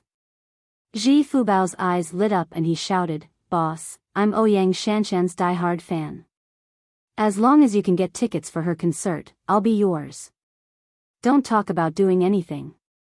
Qin Haodong couldn't help but feel a chill. "Stop it. You're just a pile of meat. You don't even like women. How can I like you?" "I can." Tian Boguang rushed forward and shouted, "I'm more handsome and thinner than him. Boss, how about you pay for me? Take care of me." Qin Haodong quickly said, all right, don't disgust me anymore. Besides, I ate lunch for nothing." Ji Fubao said again, "Brother, as long as you can get me a ticket, I'll pay for your meals for the next 3 years." Tian Boguang said, "As long as you can give me a ticket, I'll pay for all your clothes and socks in the future. I promise I'll wash them for you. As long as you can get me a ticket, you'll be the well-deserved boss of our dormitory in the future. If anyone objects, I'll fight with him immediately." In order to get tickets for Ouyang Shanshan's concert, the 2 of them kept making promises and signing a number of contracts. "All right, isn't it just a ticket? I'll give it to you now." After saying that, Qin Haodong reached out and took out 4 concert tickets from his pocket. "These are tickets for tonight's concert. One for each of you. As he spoke, he gave the tickets to the three of them. Yesterday, Ouyang Shanshan had sent him 4 tickets in total. Originally, he wanted to sell 2 at the door for some pocket money, but now he didn't have the chance. Li Meiyu took the tickets in her hand and looked at them carefully. She exclaimed, "Oh my God, these are the best VIP tickets in the front row. How did you get them?" Qin Haodong said with a smile, "It's very simple. I just called Ouyang Shanshan and she sent me the tickets." "Keep bragging." The three of them rolled their eyes at him at the same time. Qin Haodong shook his head helplessly. In this day and age, no one believed the truth. Ji Fubao said, "The VIP tickets in the middle of the front row are usually not for sale." "Boss, are you sure these are not fake tickets?" Tian Buguang followed and said, "Boss, fake tickets are illegal. We won't be arrested, will we?" Qin Haodong glared at them and said, "Do you want them or not? If you don't want them, give them back to me." "Yes. Yes. Yes, I'm just joking with you," the two of them hurriedly said. Qin Haodong looked at Li Meiyu again and said, "How about it? Did I overcomplete your task? Is it time to fulfill your promise? Well, I'll move to your place tonight, but during the military training, the school doesn't allow me to leave the dormitory. I have no choice." Hearing the conversation between the two of them, Tian Buguang and Ji Fubao's eyes suddenly widened. "Boss, you're moving too fast. Are you going to live together now?" Li Meiyu said with a blush, "What nonsense are you talking about? We're just living together, not cohabiting." "Not cohabiting, not cohabiting." "We understand," the two of them said that, but their faces were dirty. Everyone could see what they were thinking. Qin Haodong knew that the more he explained, the worse it would get. He immediately changed his target and said, "Beauty, let me introduce you. These two are my new roommates. This is Ji Fubao, and this is Tian Buguang." Ji Fubao? Tian Buguang? This method was really effective. After hearing their names, Li Meiyu suddenly couldn't help laughing. 2 hours later, they arrived at the venue of Ouyang Shanshan's concert. Although there were still 2 or 3 hours before the concert began, there was already a sea of people in front of the venue. Moreover, there were all kinds of fans. The influence of the singing queen was indeed not to be underestimated. There were huge posters of Ouyang Shanshan everywhere. Fanatical fans were shouting with loudspeakers everywhere. These people made the peddlers who sold fluorescent lights, stickers, and banners everywhere make a lot of money. There were also some die-hard fans who didn't buy tickets everywhere asking for tickets. Some held a lot of money in their hands, some acted pitiful, and some even held banners. "Give me a ticket, I'll be your girlfriend." The fat brother Ji Fubao's appearance was even more exaggerated. The left side of his face had the words, "Ouyang," written on it, and the right side had the words, "I love you," written on it. He looked like a die-hard fan. Tian Buguang was not to be outdone. He held a flag in each hand and kept waving it and shouting. In contrast, Li Meiyu was much calmer than them, but she was also dressed up. A white silk dress made her exquisite figure even more perfect. She was wearing a pair of high-heeled crystal shoes that were more than 10 centimeters high, which made her look even taller. She was even taller than Qin Haodong. Qin Haodong glanced at her and said, "There are so many people watching the concert. Aren't you afraid that people will take advantage of you if you dress like this?" Li Meiyu glared at him and said, "What do I want you for?" Alright, you win." After saying that, Qin Haodong asked Ji Fubao and Tian Buguang to stand on both sides, while he stood behind Li Meiyu. The three of them formed a triangle to protect her in the middle. Tian Buguang poked Ji Fubao and said, "Fat brother, don't you have a girlfriend? The female fan over there is quite pretty. Why don't you give up your ticket?" Ji Fubao said, "Come on, I'm Ouyang Shanshan's crazy fan. Even if I stay single for the rest of my life, I won't sell the tickets. This is the closest chance for me to get close to Ouyang Shanshan in my life." Speaking of this, he said with a smirk on his face, if you are willing to exchange the ticket in your hand for a girlfriend, I will take care of you for a few years in college. I'll raise you. Chapter 470. Tian Boguang held the ticket tightly in his hand and said righteously, stop dreaming. I can't betray Shanshan even if I betray my girlfriend. Ji Fubao said with a smile, you speak as if you are a serious person. How many times have you betrayed your girlfriend? As he was speaking, the smile on his face suddenly froze, and then he let out a scream like a pig being slaughtered. Tian Boguang was shocked. What the F***ck, fat brother, what are you doing? Are you trying to blackmail me? I'm telling you, no matter what you do, I won't give you the ticket. The people around were also shocked by Ji Fubao's deafening howl. What's wrong with this guy? He didn't get his ass kicked in broad daylight, did he? Although that person's voice wasn't loud, it was clearly heard by the few of them.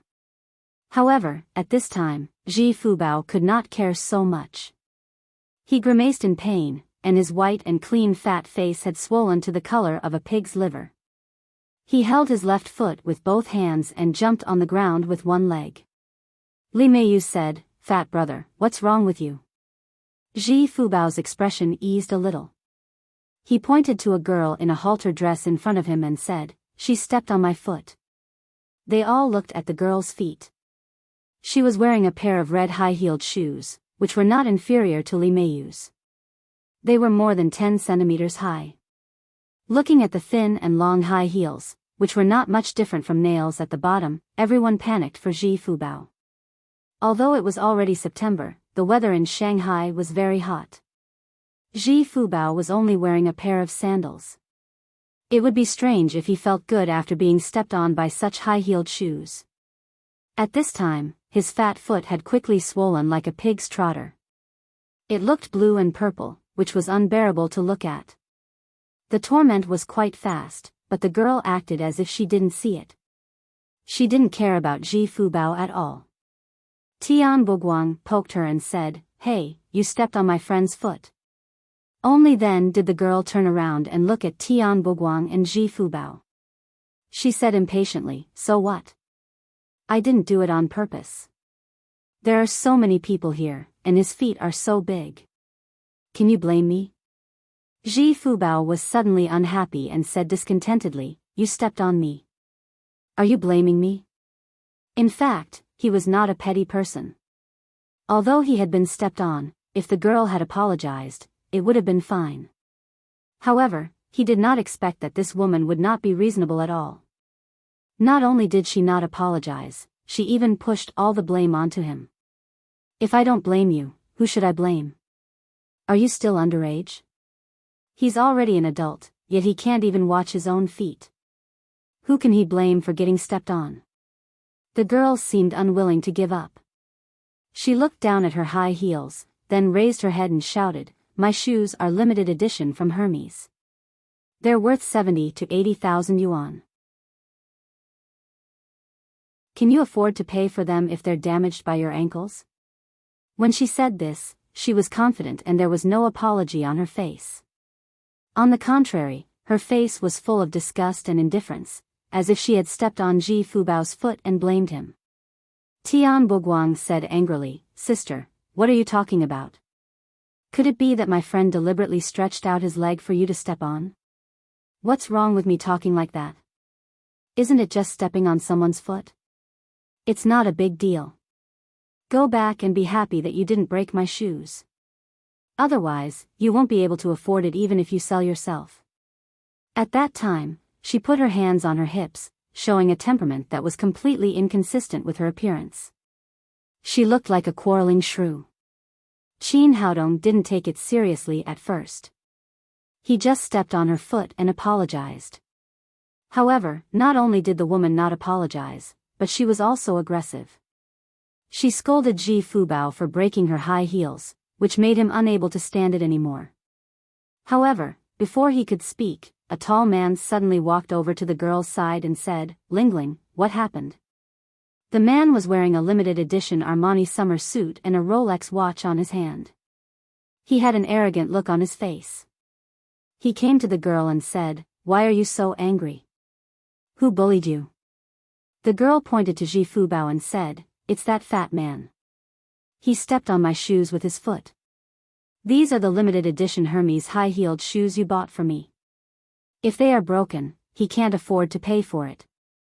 After hearing her words, the man quickly squatted down and touched her white and tender ankle.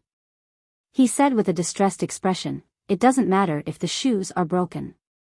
Did you hurt your foot?" "No, but this fat man is yelling. It's really annoying. It's as if it's my fault." The woman glared at Ji Fubao with disgust. Hearing the conversation between the two people, Ji Fubao's lungs almost exploded with anger. "Who are you calling a fat man? It was you who stepped on me, okay? I don't care if your foot is injured or not. My foot is injured. You must give me an explanation." Then he released his hand from his foot, pointed to the bruised foot and said, "Look at what happened to my foot. I almost stepped through it."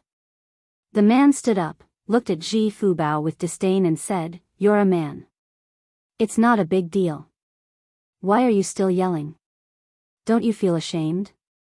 Ji Fubao was furious. The woman was unreasonable just now. He thought that the man would be better, but he didn't expect that the guy was even more unreasonable.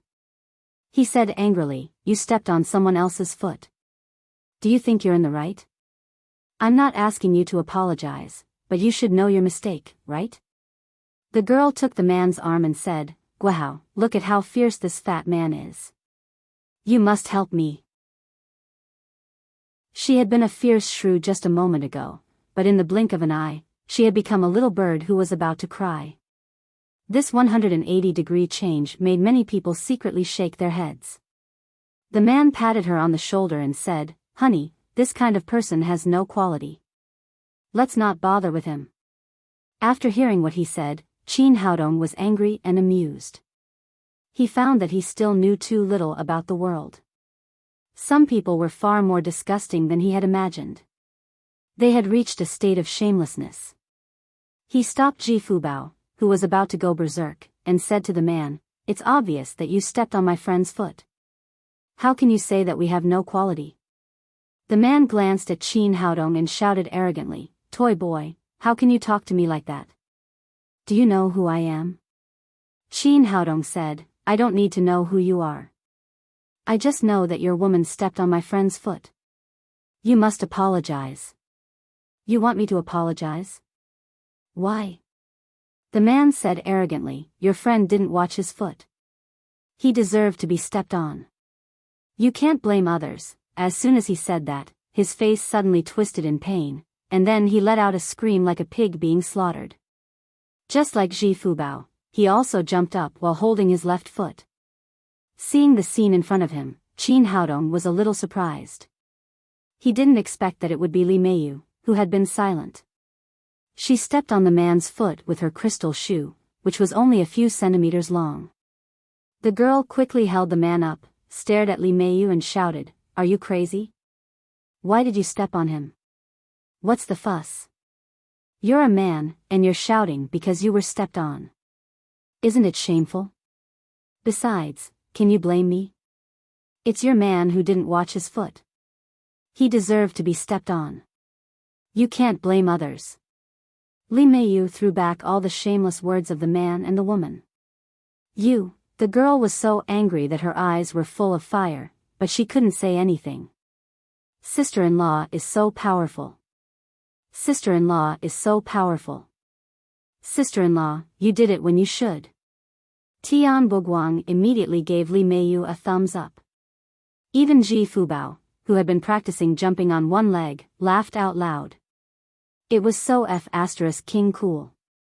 This is called giving them a taste of their own medicine. Evil people need to be tortured by evil people. Li Meiyu glared at him and said, "Do you know how to talk? Who are you calling evil people?"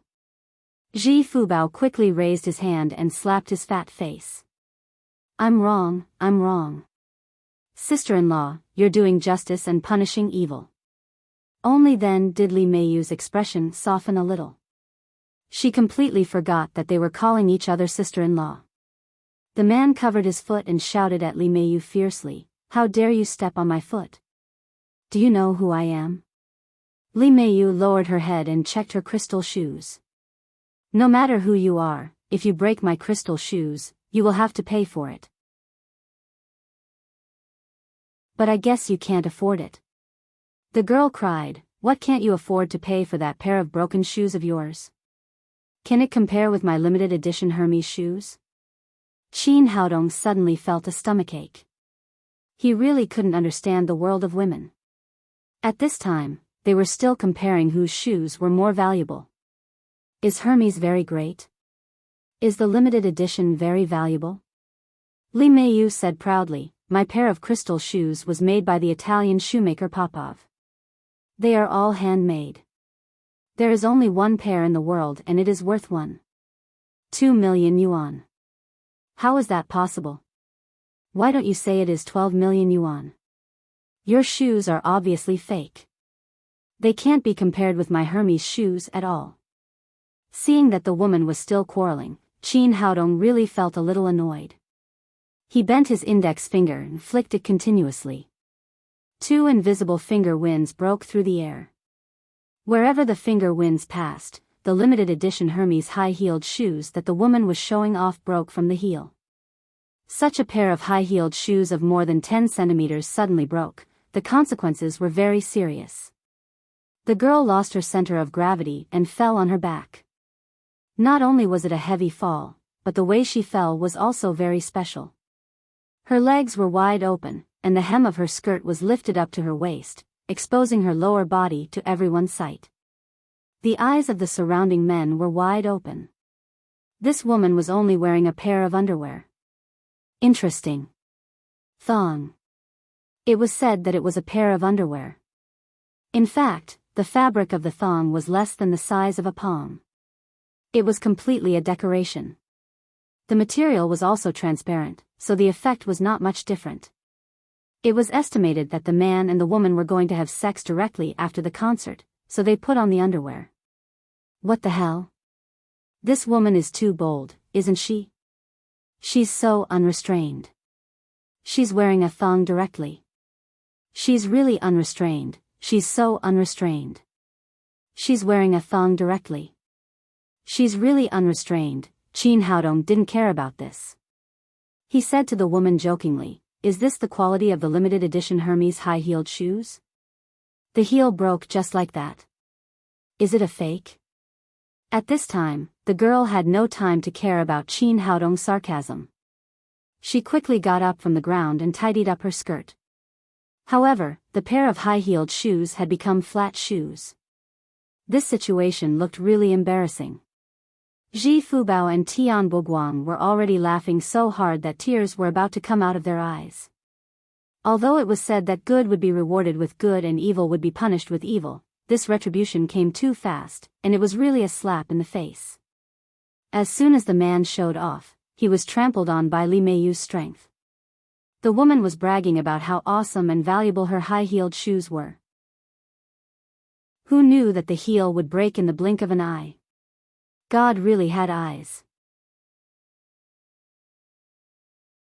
Chapter 471. The woman was ashamed and angry. She was so embarrassed by the fall just now. She no longer cared about her image and demeanor. She roared at Ji Fubao, "Damn fatty, did you do it? You broke my high heels." Ji Fubao didn't expect that he would be implicated. He held his injured foot and said, "I've been holding my foot and haven't moved. How could I have broken your heels? It's just that your shoes are fake. The quality is not good. How can you blame others?" The woman had no choice. She turned around and hugged the man's arm and cried, "Dear, help me vent my anger. Look at how they bullied me." The man endured the pain and put his injured foot on the ground. Seeing that the two of them had been defeated one after another, he felt that it was time to show his identity. He shouted to Qin Haodong and the others, "You've gone too far. Do you know who I am? I'm Zhou Guohao from the Zhou family in Shanghai." After that, he straightened his back. He felt that those people would immediately bow their heads and apologize when they heard his identity. They might even kneel down and beg for his forgiveness. However, after waiting for a long time, those people didn't respond at all.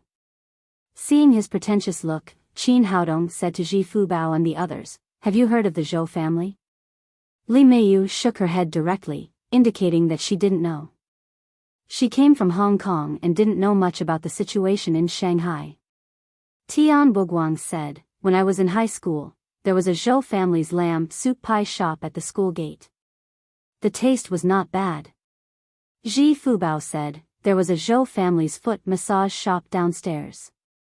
It was destroyed by the police before I went to school. They arrested 20 or 30 prostitutes. After that, they laughed again."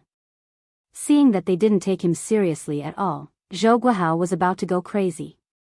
However, he came to the concert today and the tickets were limited. He didn't bring any bodyguards. Although he was teased by them, he couldn't do anything. He could only shout bitterly, "I'll remember you. Just wait and see." After that, Zhou Guohao and the woman turned around and continued to line up. However, Zhou Guohao's foot was injured by Li Meiyu and he was limping. The woman's high heels had fallen off, so she looked very awkward. The two of them stood side by side, looking very funny. Ji Fubao and Tian Buguang, the two B*cheese, laughed so hard behind them. After laughing enough, Tian Buguang said, "It's so satisfying. I haven't been so happy in a long time." However, Ji Fubao said with some regret, "It turns out that your foot is not injured. These two guys stepped on my foot, but they are still unreasonable. It's fine if it's a woman. I never hit a woman, but I really want to slap that man." Qin Haodong smiled and said, "That's easy. I'll help you realize your wish right away." Ji Fubao said, "Boss, if you really do it, will it affect us watching the concert?" This was what he was most worried about. Otherwise, he would have beaten Zhou Guohao up just now. Qin Haodong said, "Don't worry. We don't have to do it ourselves. Someone will do it for us later." "How is this possible?" The few of them didn't believe it. Tian Buguang said, "If someone can slap that guy's mouth, I'll give you enough water to wash your feet for a month." Ji Fubao said, "I'll treat you to drinks every day." Qin Haodong smiled slightly and turned to look at Li Meiyu. "Beauty, do you have anything to say? For example, give me a kiss or something?" Li Meiyu said, "How is that possible? You're not an immortal. As long as someone slaps Zhou Guohao's mouth, I'll give you a kiss." "Deal." Qin Haodong snapped his fingers and said, "I'll fulfill your wish in 10 minutes. The ticket check-in began and the crowd in the queue began to slowly move forward. In front of Zhou Guohao and the woman stood a young man and a young woman. The man was wearing a half-sleeved t-shirt and his muscles were bulging. It seemed that he often worked out. The woman was tall and wore a pink dress. Although her appearance was average, her figure was curvy, which made her look quite sexy. Qin Haodong chose a suitable opportunity. He quietly released an invisible force and patted the woman in the red dress's butt. As a level 3 Supreme Power Master, it was easy for him to release his genuine chi and control the chi of heaven and earth. The force of this slap was similar to that of an ordinary person patting their buttocks. The woman in the red dress was chatting intimately with her boyfriend. Suddenly, her butt was slapped. She saw that her boyfriend's hands were in front of him, so she immediately turned around angrily. Zhou Guohao was standing behind her. Needless to say, it must be this guy who had slapped her butt. "You scoundrel, do you want to die?" The woman in the red dress was also shrewd enough. She suddenly raised her leg and stepped hard on Zhou Guohao's uninjured foot with her high-heeled shoes. Zhou Guohao was secretly thinking about how to take revenge on Qin Haodong and the others after the concert. When the woman in the red dress turned around, before he could figure out what was going on, he felt a sharp pain in his foot. He immediately grimaced and screamed. The woman next to Zhou Guohao was called Hao Lingling. When she saw the woman in the red dress suddenly turn around and step on Zhou Guohao's foot, she immediately said angrily, "You crazy woman, what are you doing? Why did you step on my boyfriend? The woman in the red dress said angrily, take care of your man. If he dares to touch my butt again, I'll beat him. Zhou Guihao was so angry that he went out today. He had just been stepped on by the woman behind him, and now his other foot was stepped on by the woman in front of him. How could he live? He said angrily, *T, when did I touch your butt? The young man naturally believed his girlfriend. He waved his fist at Zhou Guihao and shouted, you're a disabled person, so I won't argue with you this time. If you dare to act like a hooligan again, I'll beat you up. After that, the two of them glared at Zhou Guihao, then turned around and continued to line up. Zhou Guihao was so aggrieved. As a member of the Zhou family, he had never suffered such grievances. However, there was no one around him now, so he could only endure it. Qin Haodong shook his head slightly. He had failed the first time, so it seemed that he had to try again. A few minutes later, he found another opportunity to touch the buttocks of the woman in the red dress with his genuine qi again. This time, the woman in the red dress was very powerful. She turned around and slapped Zhou Guihao's face twice without saying anything. Inexplicably, Zhou Guihao was hit so hard that he shouted angrily at the woman in the red dress, are you King crazy? Why did you hit me? As soon as he finished speaking, he felt that it was dark in front of him. The young man gave him 2 more panda eyes. Boy, if you dare to act like a hooligan again, I'll ask the police to arrest you. After saying that, the young man still felt uneasy. He changed his position with the woman in the red dress and stood in front of Zhou Guihao. Boy, wait and see. All of you wait and see. Zhou Guihao was so angry that he was about to go crazy. What was going on? Ji Fubao and the others had clearly seen the scene of him being beaten. Seeing him being slapped by the woman in the red dress twice, they immediately felt happy. Tian Buguang gave Qin Haodong a thumbs up and said, Boss, you're so awesome. You keep your promise. I'll take care of your socks. Ji Fubao also said happily, Fat brother, I also keep my promise. From today on, we'll drink every day. Qin Haodong turned his head to look at Li Meiyu.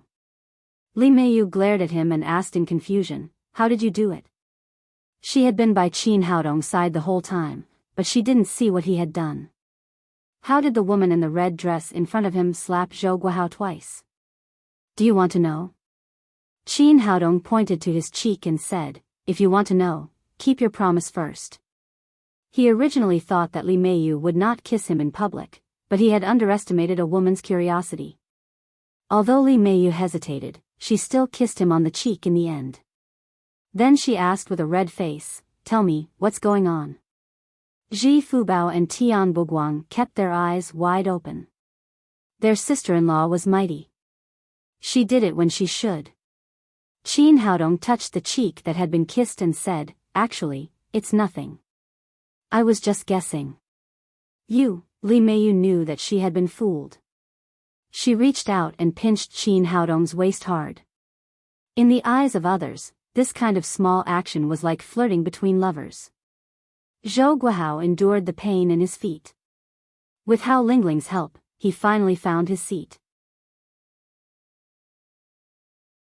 When he sat down, he was surprised to find that Qin Haodong and the other 3 were sitting in front of him. With Zhou Guihao's identity and status, he could only buy the tickets for the second row of the concert. That was because the tickets for the first row of the concert were not sold at all.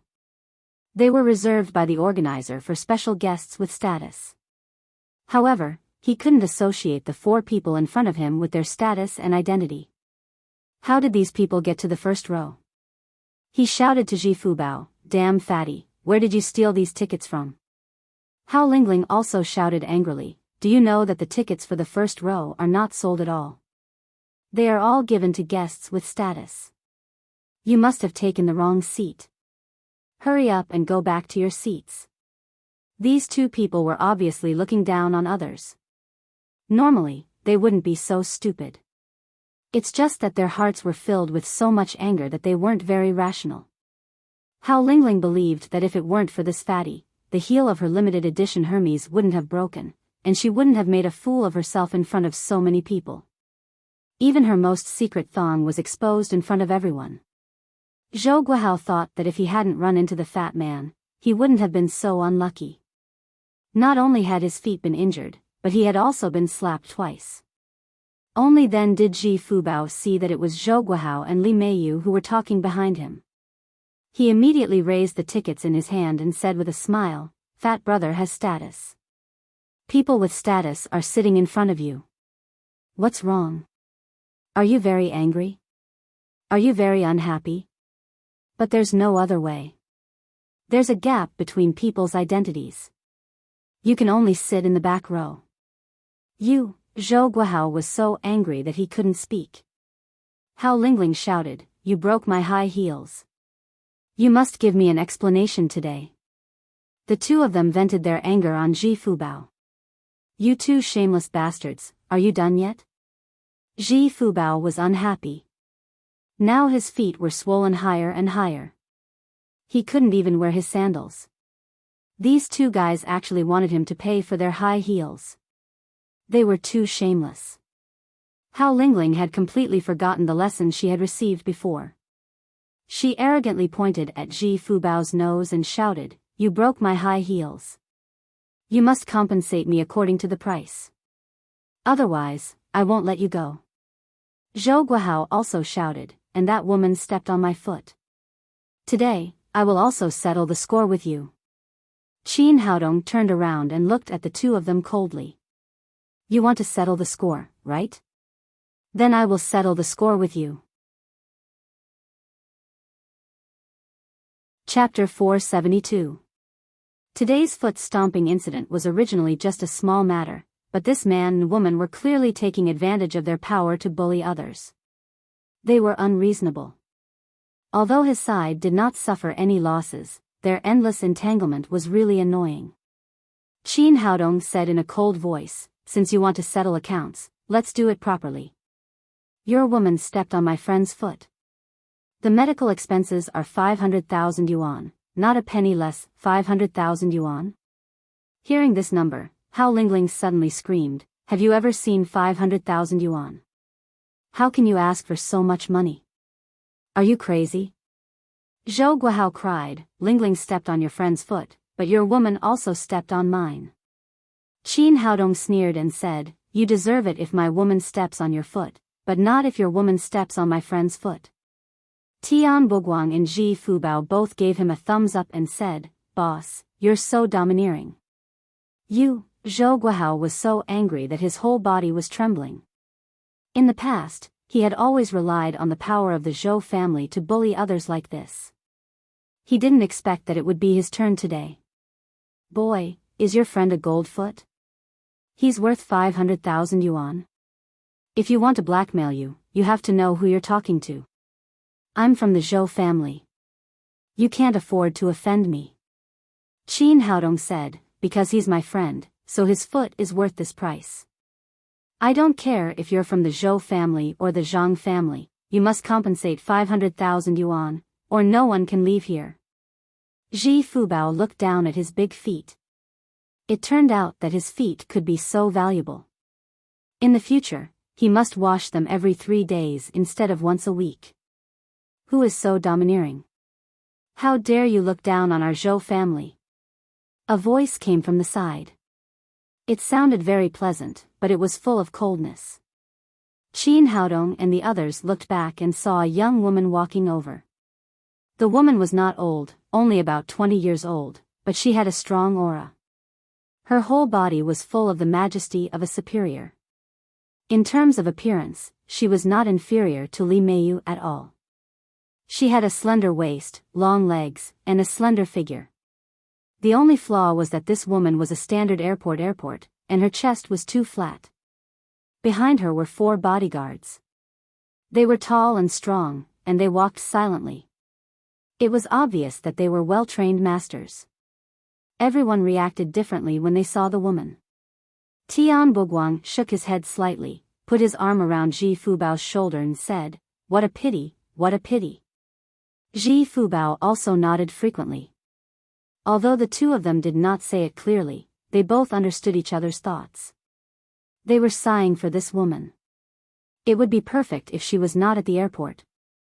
After seeing the woman, Zhou Tianhao immediately limped over. Xinju, you're finally here. You must help your cousin. As he spoke, his face was full of flattery. Although he also claimed to be a member of the Zhou family, he was only a distant branch. The woman in front of him was completely different. She was the core figure of the Zhou family's third generation and the current leader of the Zhou family, Zhou Xinju. Zhou Xinju glared at him fiercely and said in a cold voice, "You're causing trouble outside again. Go back and receive the punishment." Zhou Guahao shrank his neck and said in a low voice, "Cousin, I didn't cause trouble this time. It's obvious that they bullied our Zhou family. Alright, I still don't know what kind of person you are. Wait at the side and leave it to me." After Zhou Xinju finished speaking, she turned to look at Qin Haodong and said, "Who the hell are you? In Shanghai, there is no one who doesn't give face to our Zhou family." As she spoke, her aura became stronger and stronger.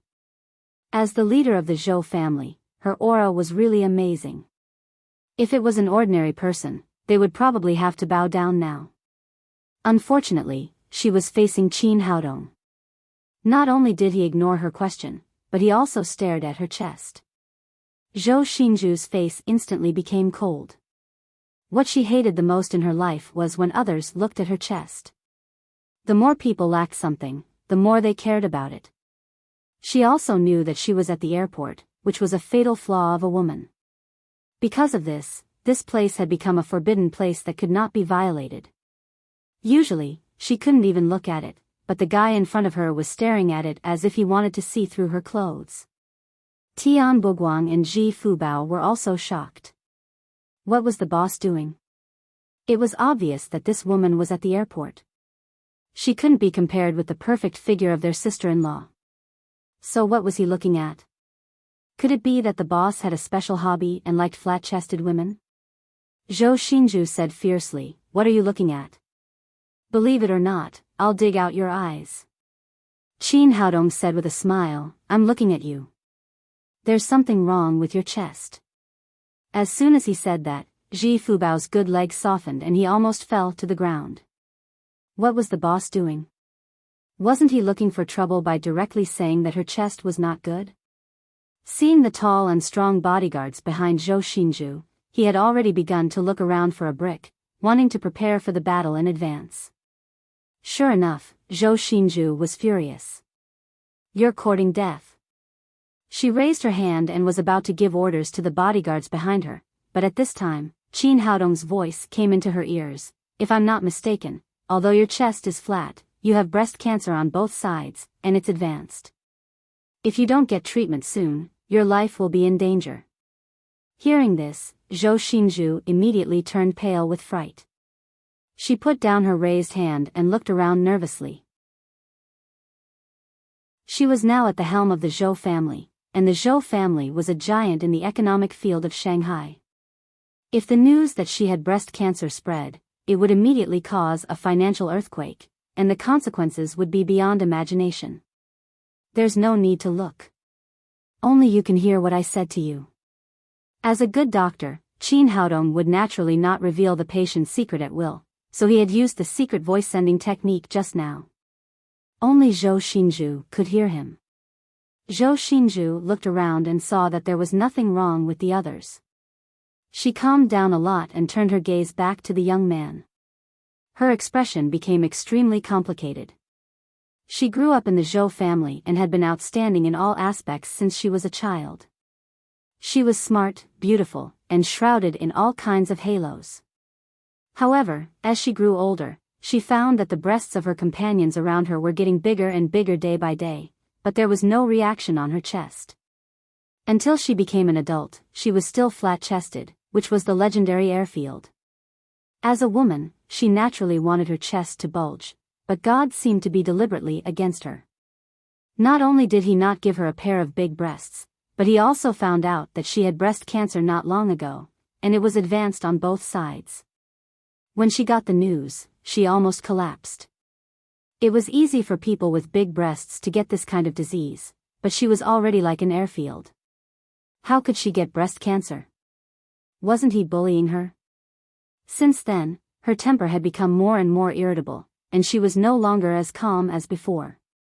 This was also the reason why she had a conflict with Qin Haodong and the others tonight. But no matter how she felt, breast cancer was still breast cancer. Yesterday, the doctor gave her an ultimatum, asking her to have an operation within 3 days. Otherwise, it was likely to cause cancer cells to metastasize and endanger her life.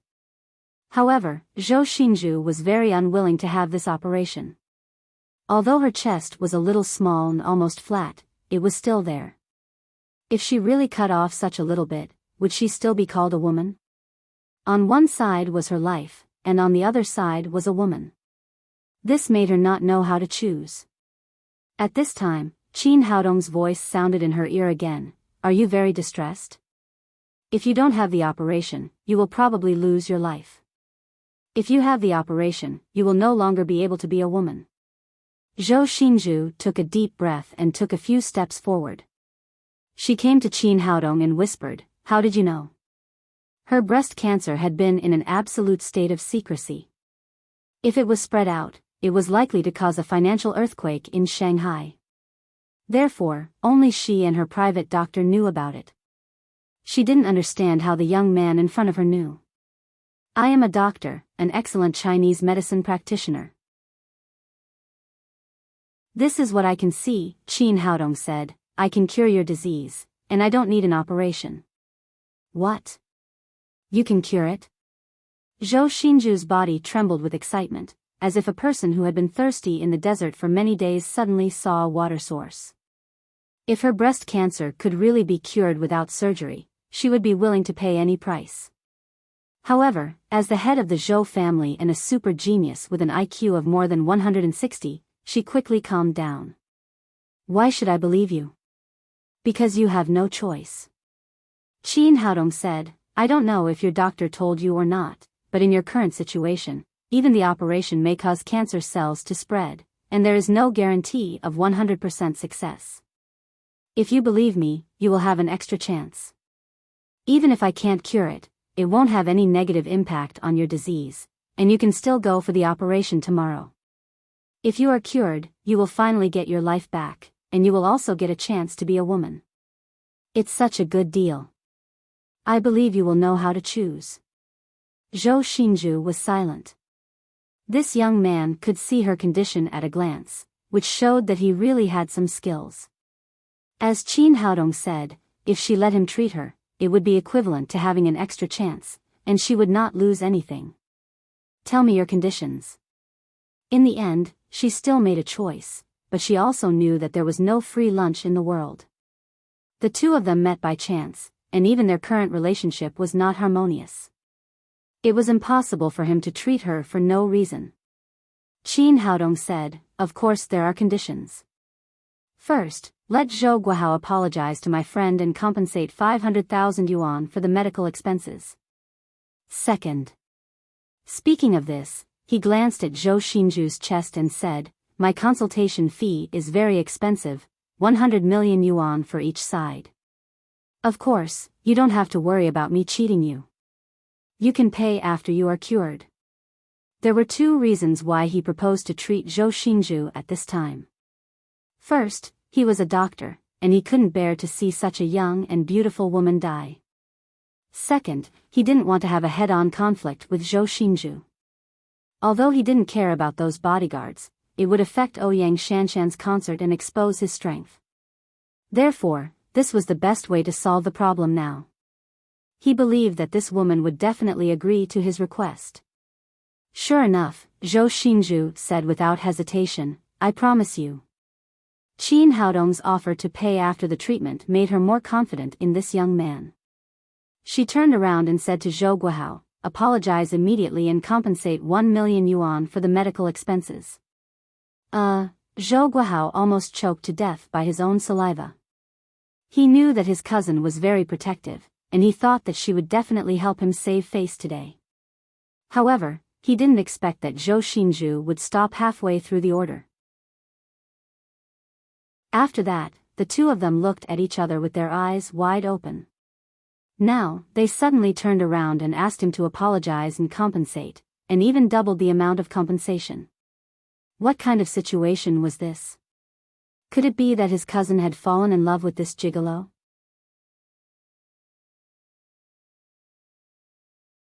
Chapter 473. Cousin. Zhou Guihao still wanted to say something, but Zhou Xinzhu didn't give him a chance to speak. She said in a tough tone, "Hurry up and do as I say. In the future, think about doing something serious and stay away from that kind of woman." He was still very afraid of Zhou Xinzhu, so he didn't dare to say anything else. He went directly to Ji Fubao, bowed, and said, "I'm sorry. We were wrong before. I'm willing to compensate for the medical expenses." Forget it, forget it. A great man doesn't stoop to petty offenses. I won't bicker with people like you. After Ji Fubao said that, he took out a bank card from his pocket and said, "Hurry up and transfer the money to me." Although the fat brother was not short of money, he was happy to spend it. Of course, the more, the better. You're asking for money. How is that not caring? Zhou Guihao cursed in his heart, but he didn't dare to show it. He obediently transferred 1 million yuan to Ji Fubao's card. At this time, the concert was about to begin. Everyone returned to their seats. What a coincidence. Zhou Xinzhu was also in the VIP seat, and she happened to be sitting next to Qin Haodong.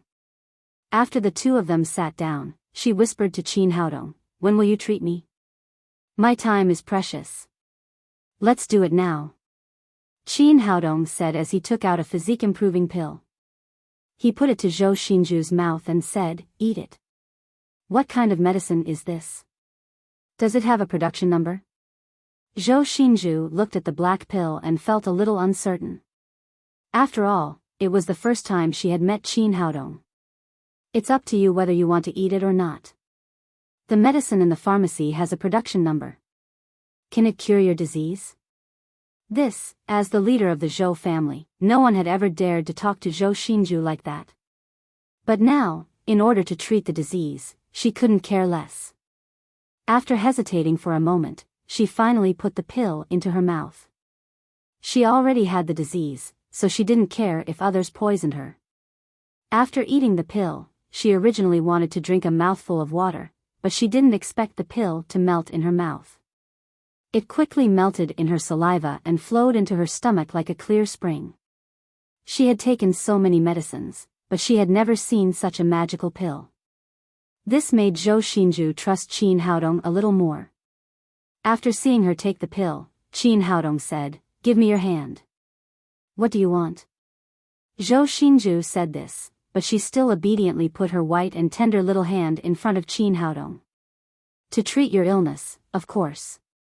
After Qin Haodong finished speaking, he held Zhou Xinzhu's hand in his palm.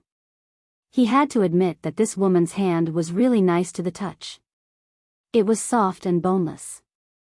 Holding it in his hand was like holding a beautiful piece of jade, smooth and smooth. Moist and clean, making people very comfortable. Holding hands can cure diseases. Is this person trying to cure himself, or is he trying to take advantage of himself? Zhou Xinzhu was very confused. If it weren't for the physique-improving pill that made her more energetic, she would have thought that she had met a swindler. Qin Haodong didn't mean to take advantage of her. He really wanted to cure her. Cancer was a type of tumor. In the view of traditional Chinese medicine, tumors were formed by the accumulation of toxins in the human body. To cure cancer, the root of it was to clear the meridians and expel the toxins. There were two important causes of Zhou Xinzhu's breast cancer. First, she was in charge of the Zhou family and had not had a good rest for a long time. She had become ill from overwork and her body was very weak. Second, because of her flat chest, it made her depressed. She couldn't feel at ease, so she became like this. The physique-improving pill that Qin Haodong had given her just now was to improve her physique. Fundamentally speaking, it also needed to dredge the meridians and expel the toxins. If it was in the right place, Qin Haodong could use his genuine qi and gold needles to completely cure her breast cancer in less than 20 minutes. But this was a concert site, so needles were not suitable for treatment. He could only use green with genuine qi to help her slowly dredge it. After Zhou Xinju's hand was held by Qin Haodong, she felt a warm airflow coming from her hand. This airflow was transmitted from her palm and then spread to her whole body little by little. It made her feel an unprecedented sense of comfort, as if she was soaking in a hot spring. The only difference was that there seemed to be 2 pieces of ice in her chest. She couldn't feel the warmth of the airflow. After the airflow circulated in her body, it slowly began to attack her chest.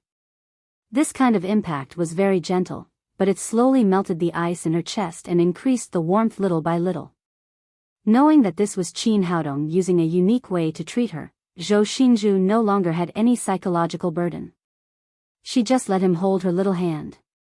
She was relieved, but Li Meiyu was not happy. She glared at Qin Haodong. This guy kept saying that he wanted to pursue her, but in the blink of an eye, he hooked up with another woman. The 2 of them whispered at first, and then they interlocked their fingers. Did he still not take her seriously? It would be fine if the other party was more beautiful than her, but she was obviously a flat-chested woman. How could she be compared with her good figure? Did this guy have a special hobby? Did he like flat women? Ji Fubao was indignant. He thought to himself that his boss had gone too far. He went to hook up with another beauty in front of his sister-in-law, and he even succeeded. God is unfair. Why is such a good and pure man still single? Tian Buguang's face was full of admiration. He had several girlfriends, but they were all sneaky. He had never done it openly like this. Zhou Guihao sat in the back and looked at the 2 people in front of him with their fingers interlocked. He gritted his teeth with hatred. No wonder she asked me to pay 1 million yuan and apologized to the fat man. It turns out that she has taken a fancy to this gigolo. She used to pretend to be a saint, but it turns out that she's just a bitch. Hao Lingling had been silent since Zhou Xinju appeared. She sat there like an obedient girl, and her eyes flashed from time to time. No one knew what she was thinking. At this time, the concert finally began. In addition to Qin Haodong, Ji Fubao, Tian Buguang and the others were suddenly excited. This was the first time they had seen a star's concert up close. It was also the first time they were so close to Ouyang Shanshan. Even Li Meiyu turned her attention from Qin Haodong to the stage. Qin Haodong still held Zhou Xinju's hand, but when he looked forward, he found that it was indeed the best VIP seat. In front of him was the stage, and there was no cover. Ouyang Shanshan, I love you. Goddess. Goddess. Goddess, ah. Ah. Ah. There were shouts and screams, and the whole venue was boiling. Although Zhou Xinju was receiving the treatment of the green with genuine qi, she still looked excited. She glanced at the young man next to her. He was really special. Everyone else's faces were full of madness, but he was unusually calm, as if he was watching the performance of his relatives and friends. She couldn't imagine that Qin Haodong had just had dinner with Ouyang Shanshan last night. If he was still as excited as those fans, wouldn't he be crazy? As the lights dimmed, the audience became quiet. Everyone's eyes were fixed on the center of the stage. After about 7 or 8 seconds, a bright spotlight shone from top to bottom on the center of the stage. The lift platform in the center of the stage slowly rose. Under the attention of everyone, a beautiful figure in ancient clothes was sitting there with a 7-string zither in front of her. To everyone's surprise, the beautiful figure in ancient clothes had her back to everyone. Even through the big screens on both sides, they couldn't see who she was. This unique way of appearing immediately aroused the curiosity of all the audience. Who is this? Is it Shanshan? Looking at her back, she looks like. I don't think so, and Shanshan doesn't seem to know how to play the zither. Why is it impossible? Shanshan is a fairy who descended to the world. She knows everything. It's not surprising that she knows how to play the zither. In the whispers of discussion, the beautiful woman in ancient clothes flicked her 10 fingers, and a string of beautiful notes flowed out of the 7-string zither, like a clear spring that directly flowed into the depths of people's souls. Nice, it's really nice. I've never heard such beautiful music. This must be Shanshan. Except for Shanshan, no one can play such a beautiful sound of nature. At this moment, the stage instantly lit up. A graceful figure descended from the sky, and then a beautiful song sounded over the venue. We met in a dream. When I open my eyes, I still miss him. The most unforgettable thing is his face. As soon as the song began, Ouyang Shanshan brought an audiovisual feast to the audience with the song she had carefully created. 2 extremely beautiful figures, one moving and the other quiet, cooperated impeccably. The sweet voice and the melodious sound of the zither were simply a match made in heaven. One of them was devastatingly beautiful, and the other made people have infinite reverie. The cooperation between Ouyang Shanshan and Jia Shihan fascinated the entire venue. The audience either sang softly or clapped their hands. They all fell into their own thoughts. Although it was Qin Haodong's second time listening to this song, he couldn't help but be immersed in it, and his thoughts rolled. As if thousands of years had passed, the melody gradually subsided, the sound of the zither faded, and the singing lingered. The venue regained its calm, and then there was a tsunami of cheers and applause. It had to be said that the opening carefully designed by Ouyang Shanshan had achieved an unprecedented success, pushing the concert to its climax in an instant. People woke up from the beautiful melody. They found that the singer was Ouyang Shanshan, but who was the person playing the zither? Who is the beautiful woman playing the zither? I've never heard such a beautiful zither. Look at her back. She's so beautiful. I want to pursue her. The combination of 2 beautiful women is really unprecedented. I like it so much. It's so beautiful. How do you know it's a beautiful woman? I guess it must be an ugly woman. Otherwise, why didn't she turn around? Although Jia Shihan's unique way of appearing had aroused the curiosity of many people, the center of the entire venue was still Ouyang Shanshan. After singing the song, she smiled and said to everyone, "Good evening, friends." The audience suddenly screamed again. The fanatical fans seemed to have been injected with chicken blood, especially Ji Fubao and Tian Boguang. If it weren't for the security guards at the front desk, they would have rushed to the stage. Shanshan is saying hello to me. Huh, I'm so happy, get lost. Shanshan is obviously smiling at me, don't fight. The goddess is mine. Qin Haodong shook his head slightly. Wasn't she just saying hello? Did she have to be so excited? Zhou Xinzhu seemed to see through his thoughts and asked, "Don't you like Ouyang Shanshan?" Qin Haodong said, "I do, but what I like is her song." I think a lot of fans these days have forgotten this point. What you see is a celebrity's wonderful work, and what you like is the way she looks on stage. But a lot of people can't tell the difference. They just use one point to cover a person. Zhou Xinzhu looked at him with burning eyes and said, "Your thinking is very special." Chapter 474. Qin Haodong said, "I'm just stating a fact. Nowadays, many diehard fans want to die for the stars they like. But if they really get together, I'm afraid that neither of them will be happy.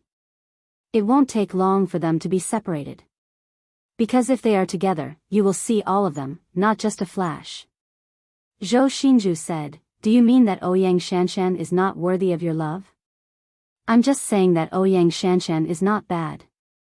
The gap between her and the audience is not big." Zhou Xinzhu glanced at him and said, "You sound as if you are very familiar with her." Qin Haodong smiled. He was indeed very familiar with Ouyang Shanshan. Because the music was too loud, the 2 of them were very close when they talked. Their cheeks were almost touching each other's cheeks. They looked very intimate. Zhou Guihao watched the 2 of them talking intimately. He gritted his teeth and kept cursing, "Bitch! Bitch! Bitch!" Li Meiyu directly grabbed Qin Haodong's other hand and pinched the back of his hand hard. Qin Haodong grimaced in pain and exclaimed, "What are you doing?" But Li Meiyu turned her face away and ignored him. Zhou Xinju whispered in his ear, "Your little girlfriend seems to be jealous." Jealous? That's impossible. Qin Haodong shook his head. Although he said that he wanted to pursue Li Meiyu, he didn't have any such thoughts. In his eyes, Li Meiyu was just a person who needed to be protected, and he was just a bodyguard. At this time, Ouyang Shanshan said on the stage, "Thank you for your support, friends.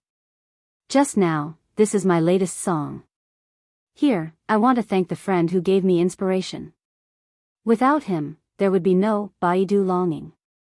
Without him, there would be no me today." After that, her beautiful eyes turned to the person in the front row.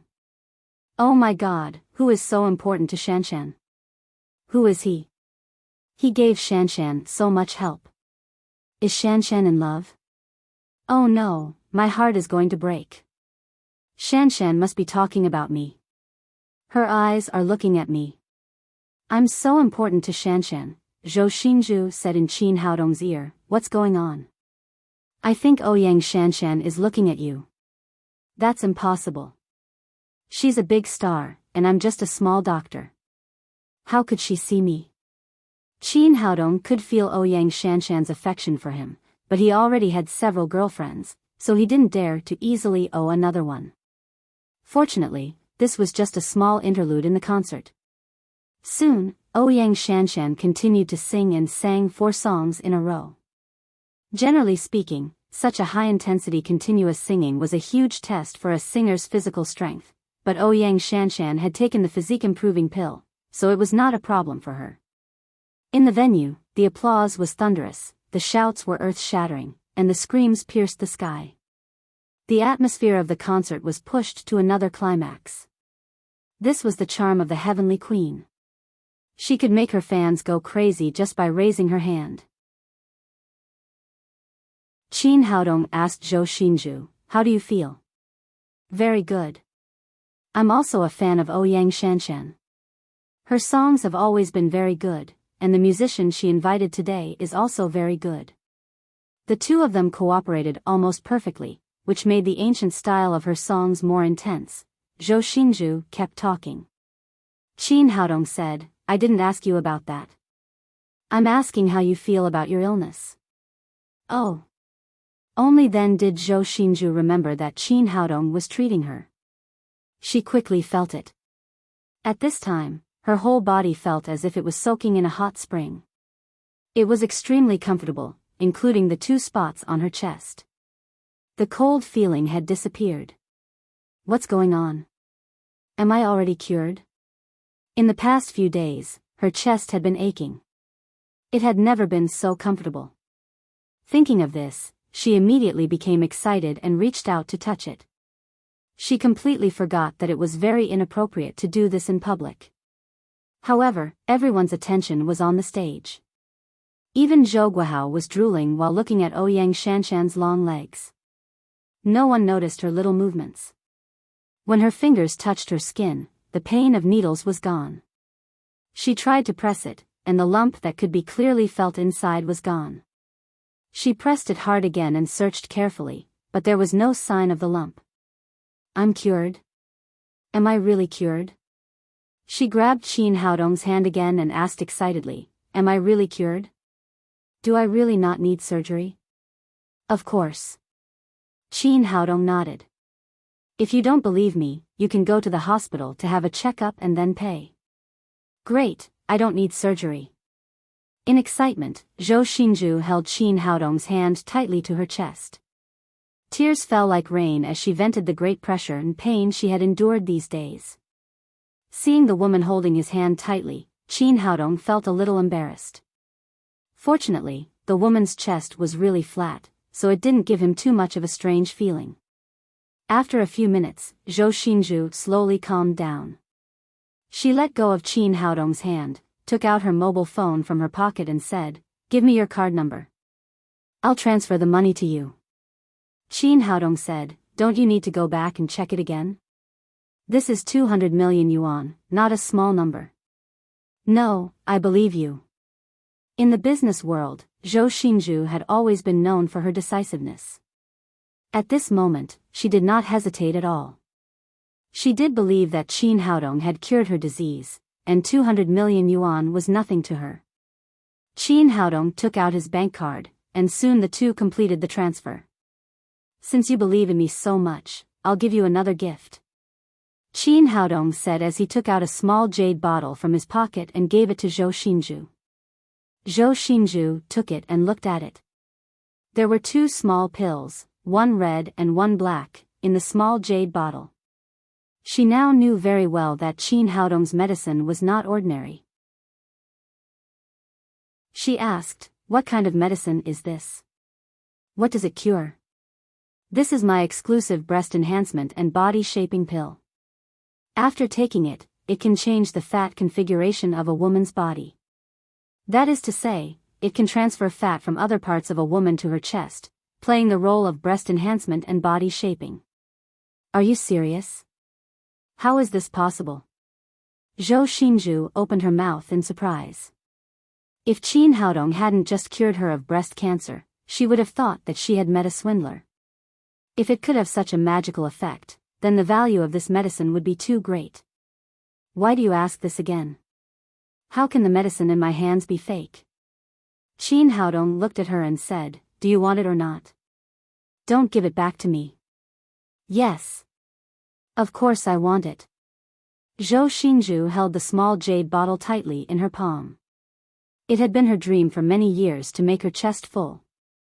No one knew the desire of a flat-chested woman for breast enhancement. Qin Haodong smiled. This result was what he had expected. The woman in front of him was almost perfect except for her flat chest. How could she resist this kind of temptation? "I just helped you dredge the blocked meridians in your chest and remove the toxins in your body. From now on, your body will automatically remove the toxins in about 2 hours. At that time, you can take the breast enhancement and body shaping pill. However, this medicine needs to be taken in 2 at the same time." Just as he said this, his expression suddenly changed, and a strong murderous intent rose from behind him. "Oh no! There's a killer." Qin Haodong's body immediately tensed up. He thought that the killer was coming for Li Meiyu, but when he quickly turned around, he found a cold light slashing toward Zhou Xinzhu's neck. What surprised him even more was that the person who attacked turned out to be Hao Lingling, who was next to Zhou Guihao. At this time, this woman no longer looked like a gold digger at all. She held a sharp knife in her hand and her whole body was releasing a strong murderous intent. She was originally a very good killer. The reason why she fooled around with Zhou Guihao was to assassinate Zhou Xinzhu. She had very rich experience in assassination. Not only could she disguise herself very well, but she was also good at seizing opportunities. She had been enduring until Zhou Xinzhu's breast cancer was cured. She became emotional and lost her mind. Then, she launched a fatal blow. It had to be said that Hao Lingling's plan was very thorough and she grasped the opportunity very well. However, she did not expect that there would be a super master at the 3rd level of the supreme power realm sitting next to her. When the sharp knife had touched the skin of Zhou Xinzhu's neck, she was about to complete the assassination mission. The corner of her mouth had a touch of pride after success. At this moment, her wrist was suddenly grabbed tightly by someone. The sharp knife in her hand could no longer move forward. Hao Lingling was shocked. She did not expect that the toy boy next to her would stop her at the critical moment. As an experienced killer, she immediately realized that she had met a master. She wanted to escape after the mission failed, but she was surprised to find that she had lost the ability to move. Then, she was thrown out and smashed hard on the ground in front of the VIP seats. Knowing that Zhou Xinzhu had just realized what had happened, the bodyguard sitting on the other side of her rushed up and subdued Hao Lingling on the ground. Qin Haodong looked around. Originally, he was afraid that the assassination would affect Ouyang Shanshan's concert. However, he found that no one noticed the difference in the deafening music. Everyone's eyes were attracted by Ouyang Shanshan's passionate performance on the stage. Zhou Xinzhu's face showed a cold expression. She did not want to make things too big, so she waved her hand and asked the bodyguard to take Hao Lingling away. After the matter was dealt with, she looked back at Zhou Guihao, who was already stunned. She asked in a cold voice, "What the hell is going on?" I don't know. He was originally a playboy who only knew how to eat, drink and have fun. He did not expect that Hao Lingling, who was obedient to him, would turn into a fierce killer in the blink of an eye. Her target was Zhou Xinzhu. Looking at him, Zhou Xinzhu also knew that the assassination had nothing to do with him. He was just a tool being used by others. Hurry up and get back. I'll deal with you later. I know. No matter how stupid Zhou Guihao was, he knew that he had caused a big trouble this time. Zhou Xinzhu was the core figure of the Zhou family's third generation and the actual person in charge of the Zhou family. The woman he brought had actually tried to kill her. He could not get away with it. He no longer cared about enjoying the concert and left the scene in disgrace.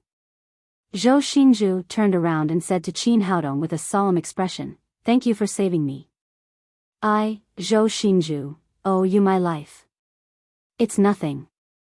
It's just a piece of cake." Qin Haodong did not take this matter to heart. It was really not a big deal to subdue such an ordinary killer. Zhou Xinzhu was very experienced. The man in front of her was still calm after experiencing so many things. He was definitely not an ordinary person. She said, "Can you tell me your name?"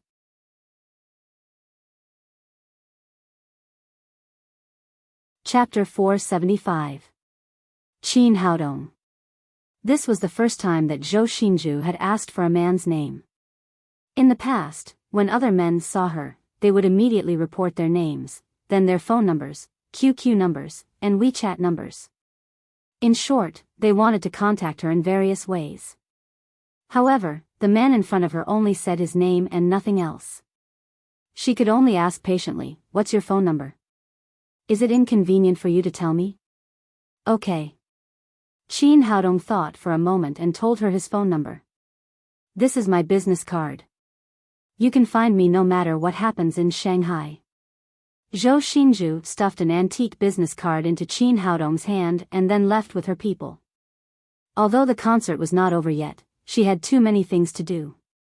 Qin Haodong looked back at the stage and heard Li Meiyu say, "You played a good role in saving the beauty. What's wrong? Didn't she repay you with her body? Why do I smell jealousy? Are you jealous because of me?" Qin Haodong sniffed and looked at Li Meiyu with a playful expression. "Even if all the men in the world die, I won't be jealous of a playboy like you." It seemed that this was not enough to vent her anger, so Li Meiyu said angrily, "I'm telling you, stay away from me in the future. Don't think about pursuing me, and don't think about letting me live with you." "What the hell? Is that necessary?" Qin Haodong didn't expect Li Meiyu to have such a big reaction. Now he had to deal with this little girl. If she really didn't let him get close to her, it would be troublesome to protect her in the future. "You can't do this. Didn't you say that you would live with me if I got you tickets for the concert? But you said that you would pursue me. Why are you trying to please another woman in the blink of an eye?" Li Meiyu was really angry. In the past, she was the focus of attention wherever she went. She was a high and mighty princess and the object of all men's pursuit. Now, the guy who kept saying that he wanted to pursue her was flirting with another woman in front of her, which made her feel very embarrassed. "Actually, she's a patient. I was just treating her. Before that, I didn't even know her name. How could I please her?" Qin Haodong quickly explained, "I'm a doctor. In the eyes of doctors, there is no distinction between men and women, so don't think too much." "Doctor? Cure diseases?" Li Meiyu said angrily, "You are obviously flirting with a girl, but you insist that you are treating a disease. You have just been admitted to the medical college and haven't studied for a day. How can you treat a disease? Please, even if you want to lie, can you find a better reason?" You're insulting my intelligence. I'm telling the truth. I'm a traditional Chinese medicine practitioner in my family. I can indeed treat illnesses. I don't believe you. Who are you trying to fool? I really am a doctor. I can prove it to you now. After Li Meiyu finished speaking, she looked at Qin Haodong in confusion. You always want me to live with you. Are you up to something bad? How could I? I'm an honest and reliable person. How could I have any bad ideas? As Qin Haodong spoke, he did not take his hand back. He continued to use the green wood genuine qi to help her dredge the blocked meridians in other parts of her body. Li Meiyu felt that her hand was very comfortable being held by Qin Haodong, so she was not in a hurry to take it back. The two of them continued to watch the concert. As time went by, the concert slowly came to an end. Ouyang Shanshan and Jia Shihan once again collaborated on a song. Then, they slowly disappeared from everyone's sight on the lift of the stage. The concert was over. Although the fanatical fans were reluctant to leave, they had to leave after the song ended. Qin Haodong and the others followed the crowd and slowly walked out of the venue. Boss, you and sister-in-law can continue to be alone. We'll go back first. Ji Fubao and Tian Boguang returned to Jiangnan Medical College. Qin Haodong stopped a taxi and rushed to his villa with Li Meiyu. Today's encounter with Zhou Xinju had given him some inspiration. After coming to Shanghai, he was still not clear about the major forces. So, after getting in the car, he sent a message to Ma Wenjue, asking him to sort out the details of the major forces in Shanghai and send it to him, including the situation of Zhou Xinju and the Zhou family. In the office of the Daddy Security Company, Ma Wenjue was originally enjoying a new action movie by a teacher in Japan. After hanging up the phone, he said with dissatisfaction, "Without a girl to accompany me, I can't even stop watching a short movie." Although he said that, his hands did not stop and he began to prepare the information that Qin Haodong wanted. As a top security company, it was necessary to fully understand the major forces in Shanghai, so the information was ready-made. He directly copied it into a USB flash drive, got up, and rushed to Qin Haodong's home. In the taxi, Li Meiyu saw Qin Haodong quietly playing with his phone after getting in the car. She asked, "What are you doing?" "Nothing, I'm sending a friend a message." "Why are you sending a message? Why don't you call me?" Li Meiyu said with a smile, "Are you contacting your accomplice to sell me out?" Qin Haodong said with a smile, "You have a rich imagination. If I wanted to sell you out, would I still need to find an accomplice? One person is enough." Although they had not known each other for long, Li Meiyu still trusted the man in front of her very much. She was just curious as to why Qin Haodong wanted her to live in his home. Soon, they arrived at Qin Haodong's villa. Li Meiyu did not expect Qin Haodong's home to be so beautiful. She asked, "Is this your house?" Qin Haodong nodded, "Yes. I didn't expect you to have such a beautiful house." Li Meiyu said as she walked into the hall with Qin Haodong. After looking around the villa, she said with satisfaction, "Your house is good. I've decided to live here." Qin Haodong secretly breathed a sigh of relief. The girl finally agreed. Otherwise, he would have to go to the girls' dormitory at night and squat downstairs. He could make do with it today. When the military training began, no one was allowed to leave the dormitory. What should he do? It was not a good deal this time. It seemed that the price of 1 million a day was still too low. He had to ask Nailan Wushuang to adjust it to at least 10 million a day. Li Meiyu kicked off her high heels and sat down on the sofa. "My feet are so sore after a day's work." She glanced at Qin Haodong and said with a bad smile, "Aren't you a Chinese medicine practitioner? You must know how to massage. How about you massage my feet?" Qin Haodong was also speechless. "I'm just a Chinese medicine practitioner, not a foot massage therapist." Li Meiyu pouted and said, "What? You don't want to? If you don't want to, then I'm leaving." "Okay, I'll do it." Qin Haodong could tell that this little girl was aiming at his Achilles heel. Today, Zhou Xingzhu's assassination also gave him a wake-up call. Although the direct descendants of rich and powerful families seemed to have unlimited glory, they could face killers from all sides at any time. As the company's super bodyguard, of course, he couldn't destroy the golden brand of Daddy Security Company in his own hands. He could only become a foot massage therapist, which was much better than squatting downstairs of the girls' dormitory. He sat opposite Li Meiyu, picked up her legs, and put a pair of crystal-clear feet on his thighs. He had to admit that this woman's feet were really beautiful. Her skin was as white as jade, and her 10 pink toenails were like jade carvings, looking crystal clear. What are you looking at? Hurry up and massage. It was also the first time that Li Meiyu had received a massage from the opposite sex. She was still a little embarrassed, and her cheeks were burning. Massage, I'll massage you now. Qin Haodong said as he grabbed one of Li Meiyu's feet and began to massage. Oh. It's so comfortable. The greenwood genuine qi and the unique massage technique made Li Meiyu feel extremely comfortable. She couldn't help but cry out. Hearing this unique cry, Qin Haodong suddenly felt that 10,000 alpacas were running through his heart, and she was still playing happily. Why did this sound seem to be often heard in movies in a certain country? At this moment, someone at the door said, "Can I come in?" Qin Haodong turned his head and saw Ma Wenjue standing at the door with a smirk on his face. "Boss, did I come at the wrong time?" "Why not? Hurry up and get in here." Ma Wenjue walked in with a smile. When he saw Qin Haodong holding a pair of feet on his legs, he said with a smile, "Boss, are you massaging sister-in-law?" After that, he saw Li Meiyu's appearance clearly and immediately said in surprise, "Boss, you changed again? How many sisters-in-law are they?"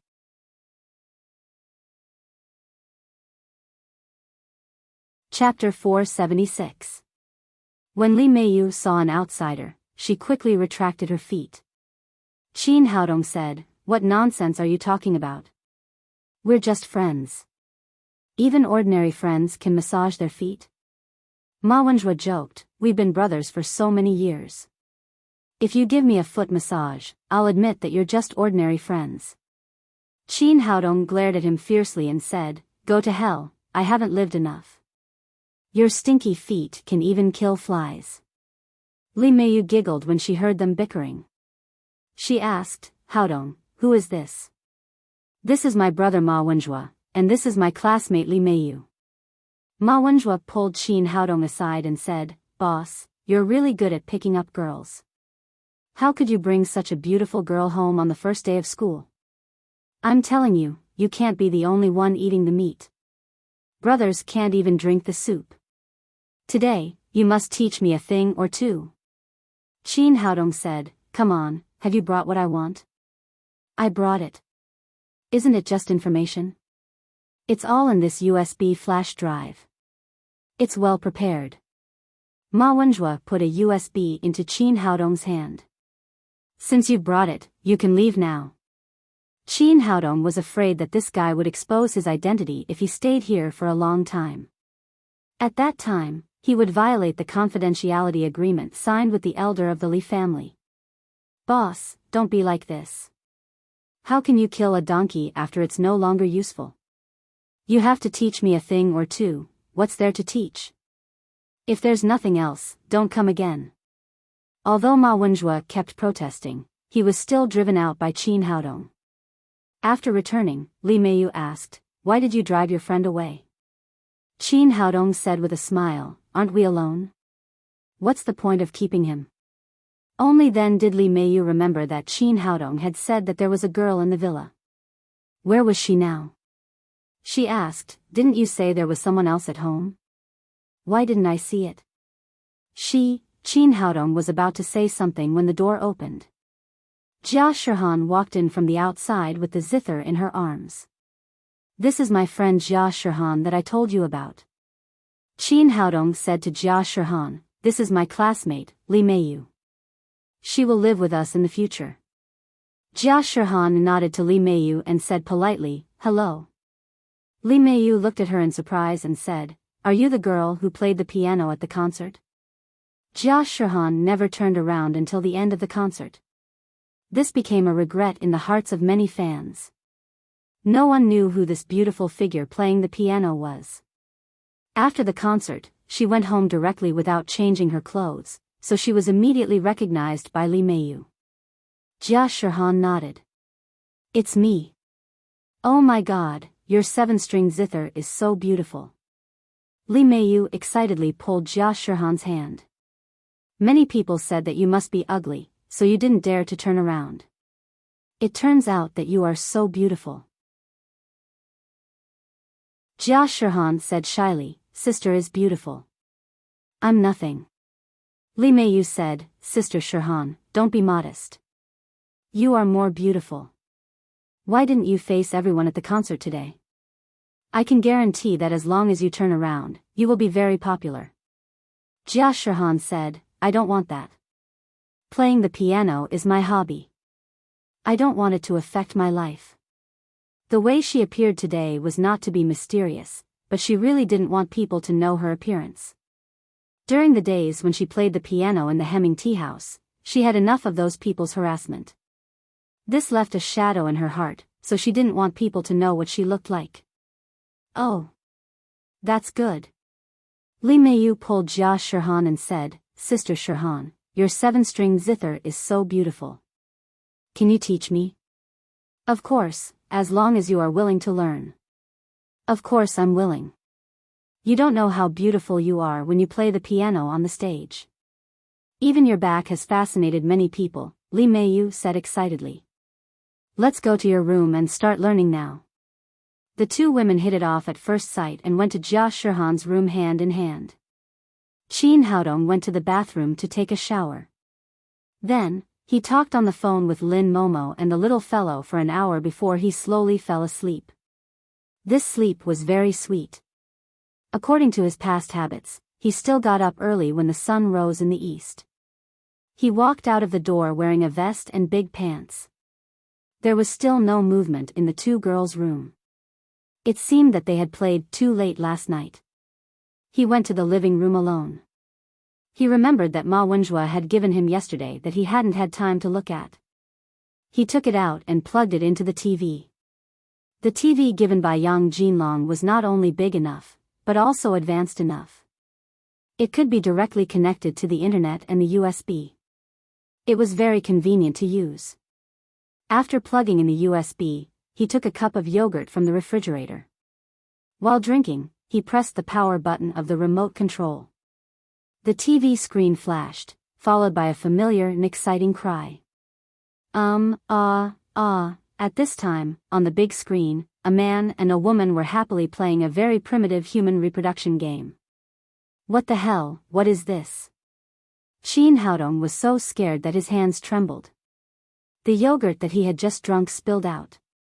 The position was not good and it spilled on his big pants. This kind of island action movie was basically a compulsory course in the male college dormitory. It was impossible for him not to have seen it.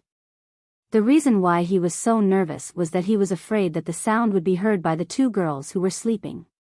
If that happened, he would be too ashamed to see others. He quickly reached for the remote control and turned off the TV. He looked back and saw that there was still no movement in Jia Shihan's room. Then, he breathed a sigh of relief. He threw the half cup of yogurt in his hand into the trash can. Then, he pulled out 2 tissues from the tissue box on the table and wiped the yogurt that spilled on his hands. He looked down at his big pants and couldn't help but laugh. Although the time was very short, the second leader still reacted very diligently. Moreover, the position of the yogurt spilled was a little too embarrassing. Coupled with the milky white sticky yogurt, it was fortunate that no one saw it. Otherwise, he wouldn't be able to explain it even if he had 100 mouths. After cleaning up his pants, he threw the tissue on the tea table. He secretly cursed in his heart. What is Ma Wenjue doing? Why did he send this kind of thing to me?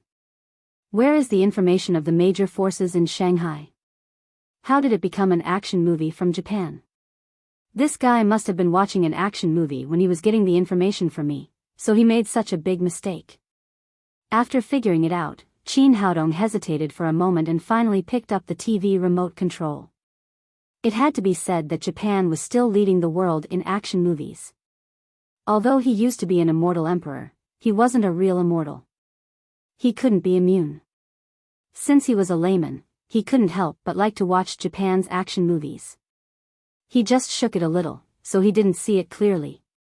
The woman seemed to be a famous teacher. He looked back at Jia Shihan's room again. There was still no movement there. It seemed that the two girls slept too late last night. It was estimated that they would only wake up after a while. Thinking of this, Chin Haodong once again pressed the power button of the remote control. However, he learned from the last experience and pressed the mute button first this time. The screen showed again. He didn't see it wrong. It was indeed an action movie starring a teacher from Japan. At this time, the war had not ended, and the situation was in a fierce state. Although he had also watched this kind of action movie in the dormitory, it was only on a 10-inch laptop screen. Compared with the current big screen, the effect was still much worse. Using this kind of high-definition big screen to appreciate Teacher Mao was really exciting. He was so excited that he almost ran to the TV to watch. But at this moment, he keenly heard the sound of footsteps, followed by the sound of a click. The door opened. I'm so sleepy. It seems that people can't sleep too late.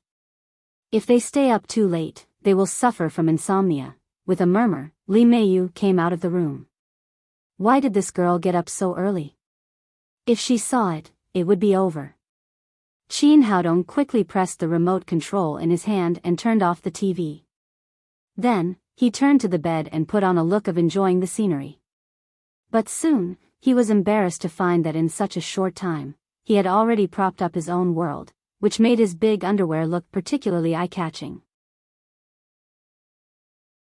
In order not to be too eye-catching, he could only quietly stick up his buttocks, bow his body, and try his best to reduce the height there. Li Meiyu walked into the living room and took a glass of water. Then she saw Chin Haodong standing by the window and asked, "What are you doing here so early in the morning?" "I'm watching the sunrise," Chin Haodong said casually.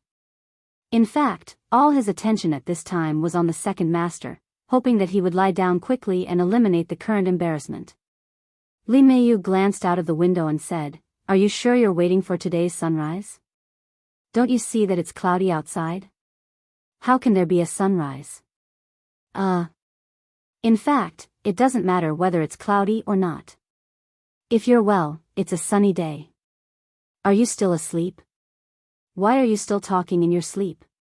Li Meiyu drank up the water in the glass, rubbed her eyes, and walked to the sofa.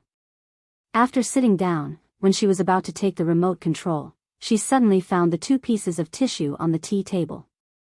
At this time, the milky white sticky substance on them was clearly visible. She grew up in Hong Kong and received the relatively open education of Hong Kong. She immediately thought of what was on the tissue. "Chin Haodong, I didn't expect you to be so shameless.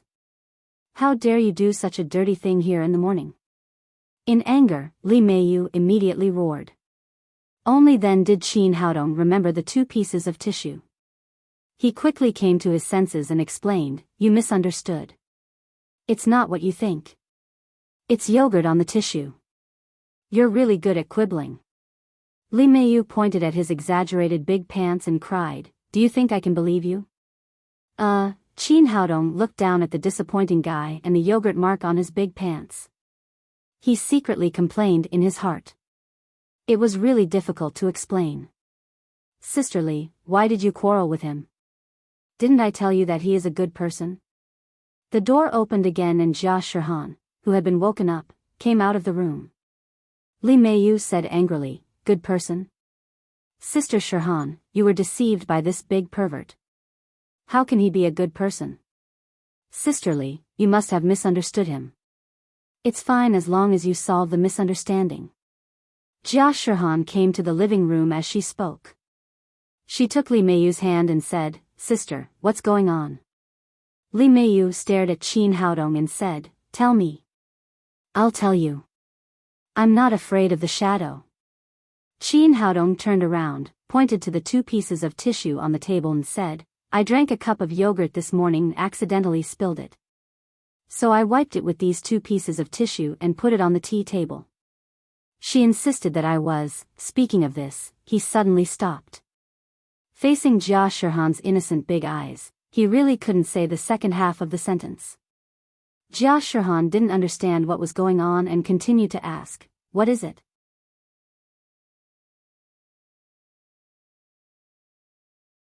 Chapter 477. Yes. Yes. Qin Haodong held it in for a long time and suddenly came up with an idea. "This is yogurt," but she said it wasn't. I don't know what she thought it was. "Is there a need for you two to quarrel over such a small matter?" Jia Shihan said as she picked up the 2 tissues from the tea table. Under Li Meiyu's surprised expression, she put them in front of her nose and sniffed them. "Sisterly, this is really yogurt. It really smells like yogurt." As he spoke, he handed the tissue to Li Meiyu.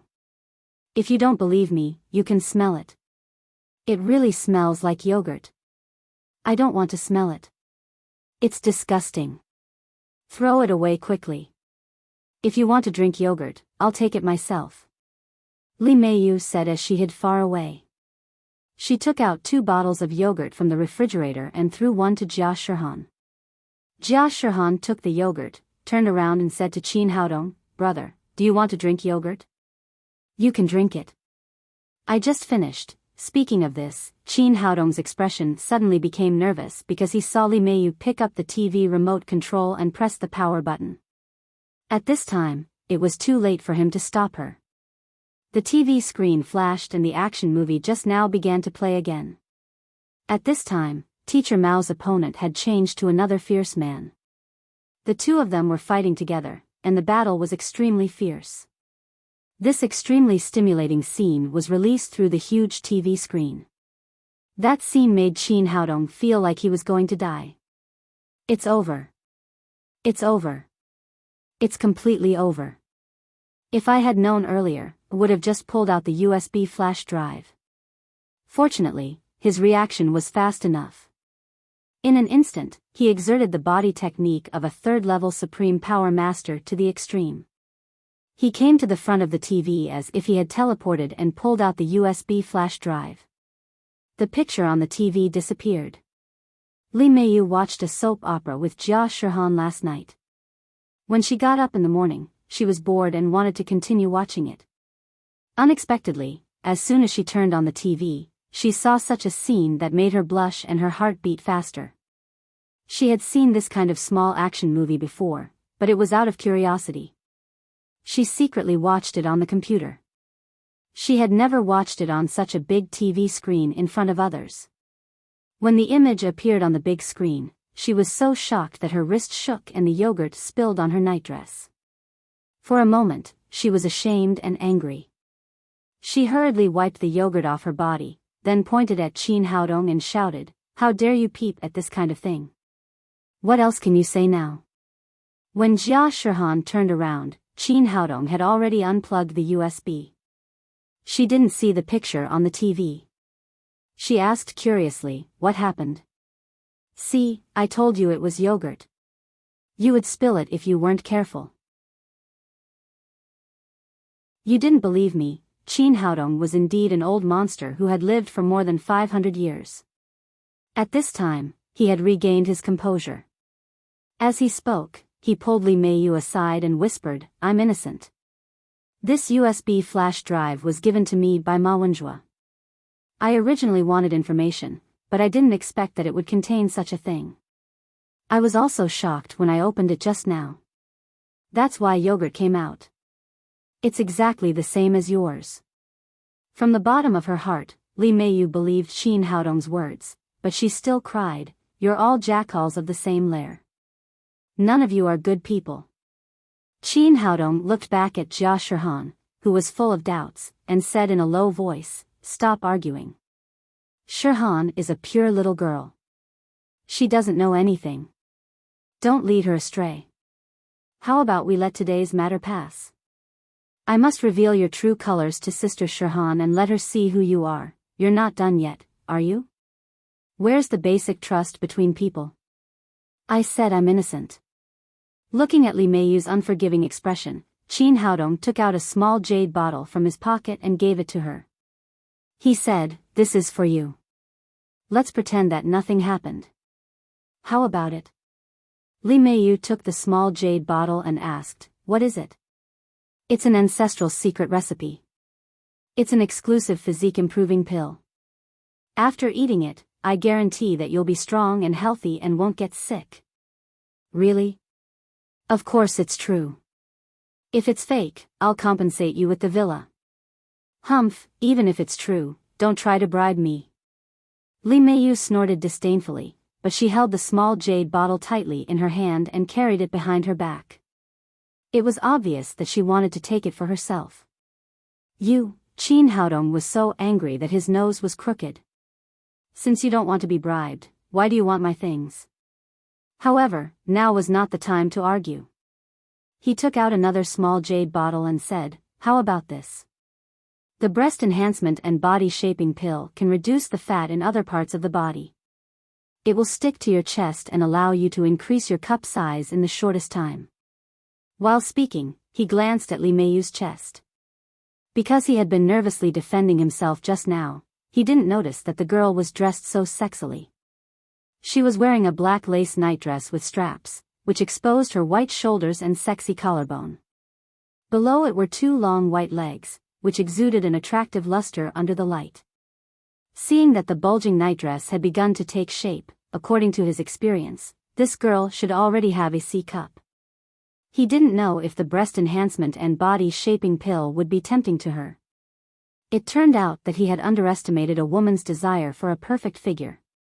Li Meiyu grabbed the small jade bottle of the breast enhancement and body shaping pill. "For the sake of your sincere apology, I'll give you a chance. However, these two things are not enough. You have to promise me one condition." This girl was really demanding an exorbitant price. Qin Haodong felt distressed. It should be known that any one of these two pills could be sold at a sky-high price at an auction. It was definitely more valuable than the villa he lived in now. Now she had taken away both of them, but she still wanted to make a condition. However, he had to lower his head because she had something on him. He said, "What condition?" "Tell me." "Shirhan said that your cooking is very delicious. From today on, you will take care of my meals. Do you have any problem with this?" "Okay, deal." Qin Haodong could only humiliatingly sign the unequal contract. He had just been a foot therapist last night, and now he had become a chef.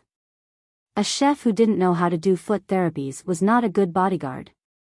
After the two of them had agreed on the conditions, they turned around and faced Jia Shirhan happily.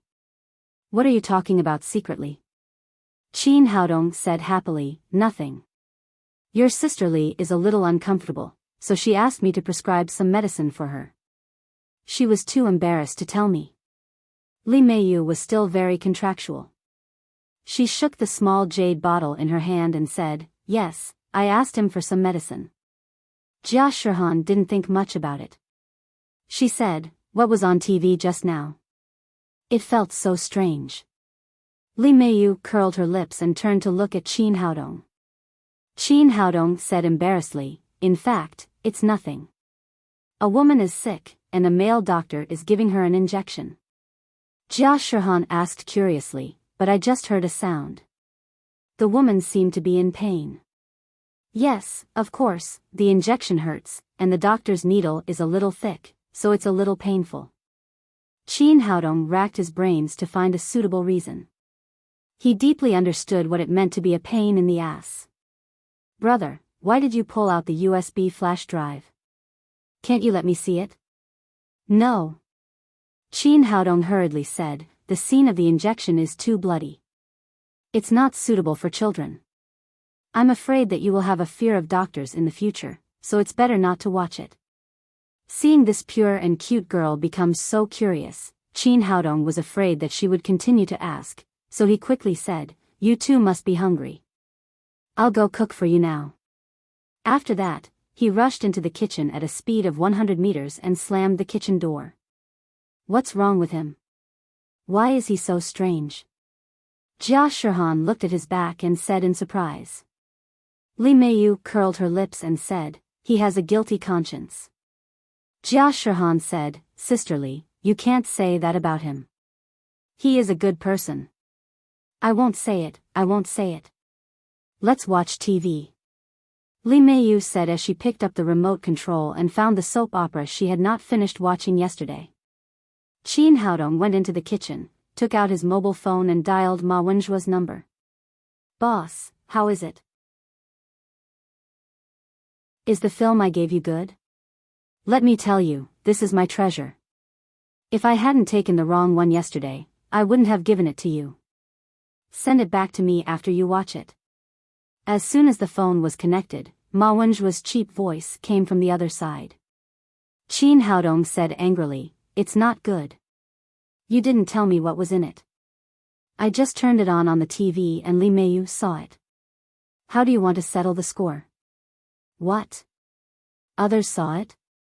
Ma Wenjua's laughter immediately came from the other side of the phone. "Boss, how can you be so careless? But watching Japanese action movies with beautiful women has been my dream for many years. I didn't expect it to be realized by you so soon. It must be very enjoyable, right? Satisfied my ass. I was ruthlessly extorted by that girl. This loss must be counted on your head.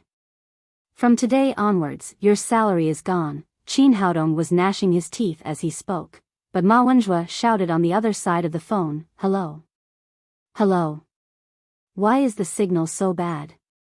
Boss, I can't hear what you said. I've sent the information you asked for to your email. Go and see it yourself. We'll talk when we have time." After that, Ma Wenjua hung up the phone very quickly.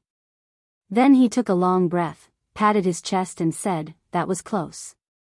Fortunately, I reacted quickly. Otherwise, how can I chase after girls in the future without a salary?" Qin Haodong logged into the mailbox with his mobile phone and saw that there was indeed an extra file in it. After opening it, it was a detailed introduction of the major forces in Shanghai. He briefly looked at it. There were 3 top forces in Shanghai, namely the Zhou family, the Sun family, and the Zheng family. The Zhou family focused on economy, the Sun family focused on martial arts, and the Zheng family focused on economy and martial arts. They were the strongest of the 3 families. The Zhou family was a giant in the economic field of Shanghai. Zhou Xinju, whom he met last night, was the core figure of the 3rd generation of the Zhou family. All the economic industries of the Zhou family were under her jurisdiction. She was the kind of person who could make Shanghai tremble with a sneeze. I didn't expect this flat-chested woman to have such a big background. Qin Haodong smiled and put away his mobile phone. He would study it in detail when he had time. Now he had to hurry up and cook. Otherwise, Li Meiyu might make trouble later. Half an hour later, he brought a small bowl of porridge, a plate of steamed buns, and 4 side dishes to the table. Li Meiyu sat at the table and looked at it. There was no meat on the table. She frowned and said, "Breakfast is so important. You only gave me this. Are you sure it can stop my mouth?"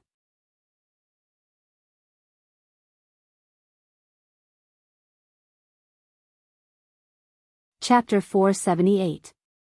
Jia Shihan said, "Sisterly, you don't know that everything he makes is delicious. Even ordinary white rice porridge is delicious.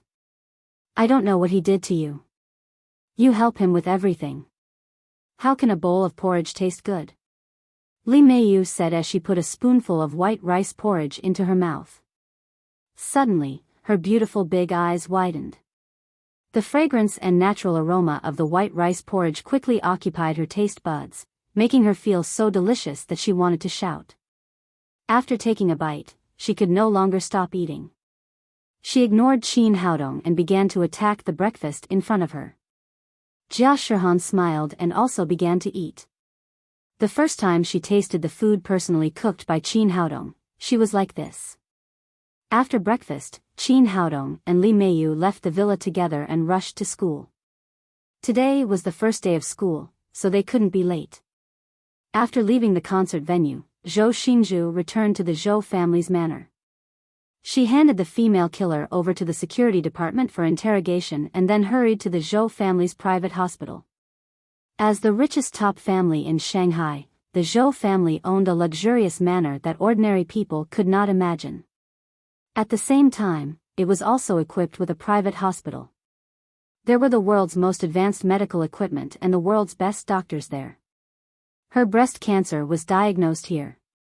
As a private hospital, there were doctors on duty every day. Today, the director, Jiang Dongna, happened to be on duty. When she saw Zhou Xinzhu enter the door, she immediately greeted her. "Miss, your illness really can't be delayed any longer. You must have surgery as soon as possible. If you wait for the cancer cells to spread, even immortals can't save you."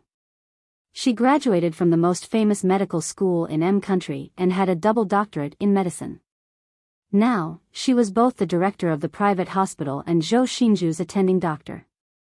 She was very clear about Zhou Xinzhu's condition of breast cancer. Zhou Xinzhu said, "Dr. Jiang, give me another chest examination right now." "Miss, didn't you just check it the day before yesterday? There's no need to check it too frequently." Zhou Xinzhu raised her hand to interrupt her and said, "Don't talk nonsense. I naturally have my reasons for asking you to check it." As the actual person in charge of the Zhou family, her every movement had the aura of a superior. "Well, if the results of the examination are the same, I hope you can cooperate with us as soon as possible." Seeing that Zhou Xinzhu insisted, Jiang Dongna naturally couldn't say anything more. She immediately gathered people and began to check Zhou Xinzhu's breasts again. The private hospital had good equipment and high efficiency. In less than 20 minutes, the examination results were sent to Jiang Dongna. Zhou Xinzhu asked eagerly, "Director, what's the result?" Right now, she felt that her body couldn't be any better. Her chest had never felt so comfortable before, but everything still had to be based on the results of the examination. "Eldest miss, don't take any chances. This kind of disease can't be cured by itself. Only the surgery can." Jiang Dongna looked at the examination materials in her, Jiang Dongna, and suddenly, she froze. "Zhou, how? Li's Zhou." She turned her head and said to the nurse next to her, "Are you mistaken?" "Li Zhou," and said, Jiang Zhou's the result. The little nurse said innocently, "Director, it can't be wrong. Only Miss Qin had a checkup today. Even if we wanted to get the results of other people, we couldn't." "Zhou," the nurse, Li, Zhou Ti say. "Li is Zhou. But, this result isn't right?" Jiang Dongna opened the drawer and took out the results of Zhou Xinzhu's examination the day before yesterday. She compared them and said, there were malignant tumors on both sides of the breast. "Why are they all gone now?" Zhou Xinzhu grabbed her hand and asked excitedly, "President Jiang, are you sure? Has the tumor really disappeared?" "According to the results of the examination, the tumor does not exist, and his body can't be any better. But I think there must be something wrong, maybe a malfunction in the equipment, or," before she finished speaking, she saw Zhou Xinzhu rushing out of the hospital excitedly. Zhou Xinzhu was very clear about the reason. It was not that there was a problem with the equipment, but that the little doctor had really cured her. She ran all the way back to her villa, causing the surrounding people to stop and wonder what had happened to the usually calm young lady. When she returned to her room, she rushed into the bathroom and closed the door behind her. Then, she started crying in front of the mirror. The legendary tears of joy were exactly what she looked like now. Ever since she knew that she had breast cancer, she hadn't been able to eat well or sleep well in the past few days. The thought of cutting off her two small breasts made her head feel like it was about to explode. In the past few days, Zhou Xinju had suffered too much grievance and too much pressure. Now, everything was over. She had finally become a normal woman. After crying enough, she turned on the shower head and took a good shower from head to toe. After drying her body with a bath towel, she looked at herself in the mirror. She was extremely beautiful from head to toe. The only flaw was that her chest was too flat, which did not make her look like a woman at all. Over the years, she had tried countless ways to enhance her breasts. She had eaten countless papayas and used countless high-end breast enhancement drugs, but in the end, there was still no movement. She had even considered breast enhancement surgery, but before she could muster up the courage, she was found to have breast cancer. Now, it was all in the past. Qin Haodong not only cured her breast cancer, but also gave her 2 breast enhancement and body-shaping pills. With the magical medical skills of this little doctor, she believed that the effect of these 2 pills would definitely not be too bad. Thinking of this, she took the small jade bottle and poured the 2 small pills, one red and one black, into her palm. But at this moment, the bathroom door was pushed open with a bang. Only then did Zhou Xinju remember that she had forgotten to lock the bathroom door. She hadn't put on her clothes yet. When she saw someone suddenly break in, she was shocked. Her wrist shook slightly, and the small red pill slipped out. It happened to be mixed into the entrance of the sewer. She quickly touched the remaining black pill in her hand and covered her body with the bath towel. She looked back at the door and saw a beautiful woman in a business suit standing at the door. This person was her assistant and her best friend, Lu Yu. The 2 of them had always had a good relationship. Zhou Xinju patted her chest and said with annoyance, "You damn girl, you didn't even knock on the door when you came in. You scared me to death. Who are we? Are you afraid that I'll see it? Or I'll take it off for you to see?" As best friends, the 2 often took a bath together, so they didn't care about Zhou Xinju's appearance. "I don't want to see it. You show off to me every time." Although Lu Yu was a little worse than Zhou Xinju in terms of appearance, she had a good figure. She was curvy and her towering chest made countless men drool at the sight of it. Lu Yu laughed and said, "What can I do? I was born like this. I can't keep a low profile even if I want to. In fact, this thing is also very annoying. It's especially uncomfortable when you exercise. Sometimes I envy you. You can run and jump whenever you want. There's nothing cumbersome about you. All right, don't show off to me." Zhou Xinju glared at her fiercely. "You didn't rush here just to show off your big breasts to me, did you?" Lu Yu said, "Of course not. I heard that you went to the hospital for a checkup as soon as you came back. Are you sick?" "It's nothing. I just did a random checkup."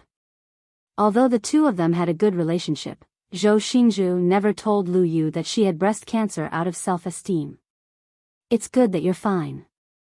I was afraid that you would get sick. I'm in such good health. How could I get sick?" Zhou Xinju said, "Go back quickly. I still have to change clothes."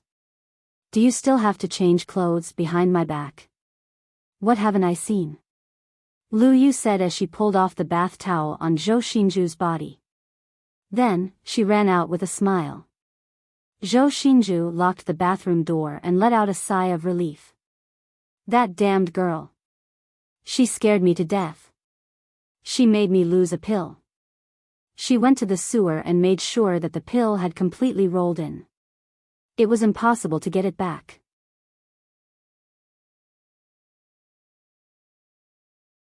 She held the remaining black pill in her palm. Although there was only one left and the effect would be greatly reduced, it was better than nothing. Thinking of this, she poured a glass of water and swallowed the black pill. She went back to bed. Originally, she wanted to see if there would be any changes in her chest. She didn't know if it was because she was too tired or because the pill had a calming effect, but she soon fell asleep. The next morning, when she woke up in a daze, she vaguely felt that there seemed to be something on her chest. When she reached out to touch it, her eyes suddenly widened and she was no longer sleepy. Oh my god, I finally have breasts. I'm no longer a flat princess. I'm no longer an airport. Zhou Xinju clearly felt what her right hand had touched. It was at least an A cup. It was not too big among women, but it was much better than before. She jumped out of bed excitedly. As soon as she arrived in front of the mirror, she wanted to appreciate her changed appearance. But in an instant, her face became ugly, and it was as ugly as it could be. In the mirror, her right chest had stood up. Compared with the previous flat chest, there was a huge change. However, there was no movement on the left side. It was exactly the same as before. As a result, there was a huge gap between the two chests. One side was high and the other side was low, which was neither fish nor fowl. What's going on? What's going on? I've become a monster. How can I go out and meet people? Looking at the deformed chest in the mirror, Zhou Xinju almost wanted to die. It was better to have a flat chest. If she became a monster, how could she go out and meet people? No, I'm going to call him. He must have a way. Zhou Xinju hurriedly found Qin Haodong's phone number and called him. As soon as Qin Haodong and Li Meiyu arrived at the school gate, the cell phone in their pocket rang. He glanced at the caller ID and remembered that it was Zhou Xinju's phone number, so he pressed the answer button. As soon as the phone was connected, he heard the other side say eagerly, "Dr. Qin, something happened. Something big happened here. Don't worry, take your time." Qin Haodong asked in surprise, "What's wrong? Haven't you been cured?" He didn't think it was possible. He had given Zhou Xinju a full body examination yesterday. Her breast cancer had been cured, and there were no other diseases in other parts of her body. "No, I've been cured, but, Zhou Xinju hesitated for a long time, but in the end, she was too embarrassed to say it. "What's wrong? Hurry up, I'm going to school soon." Zhou Xinju gritted her teeth and said, "It's just that I took your breast enhancement and body shaping elixir. The right side has changed, but the left side is still the same. Now I've become a monster." You're tuning into the Romantic Tales YouTube channel. Don't forget to subscribe and join us on this journey to catch the most captivating stories.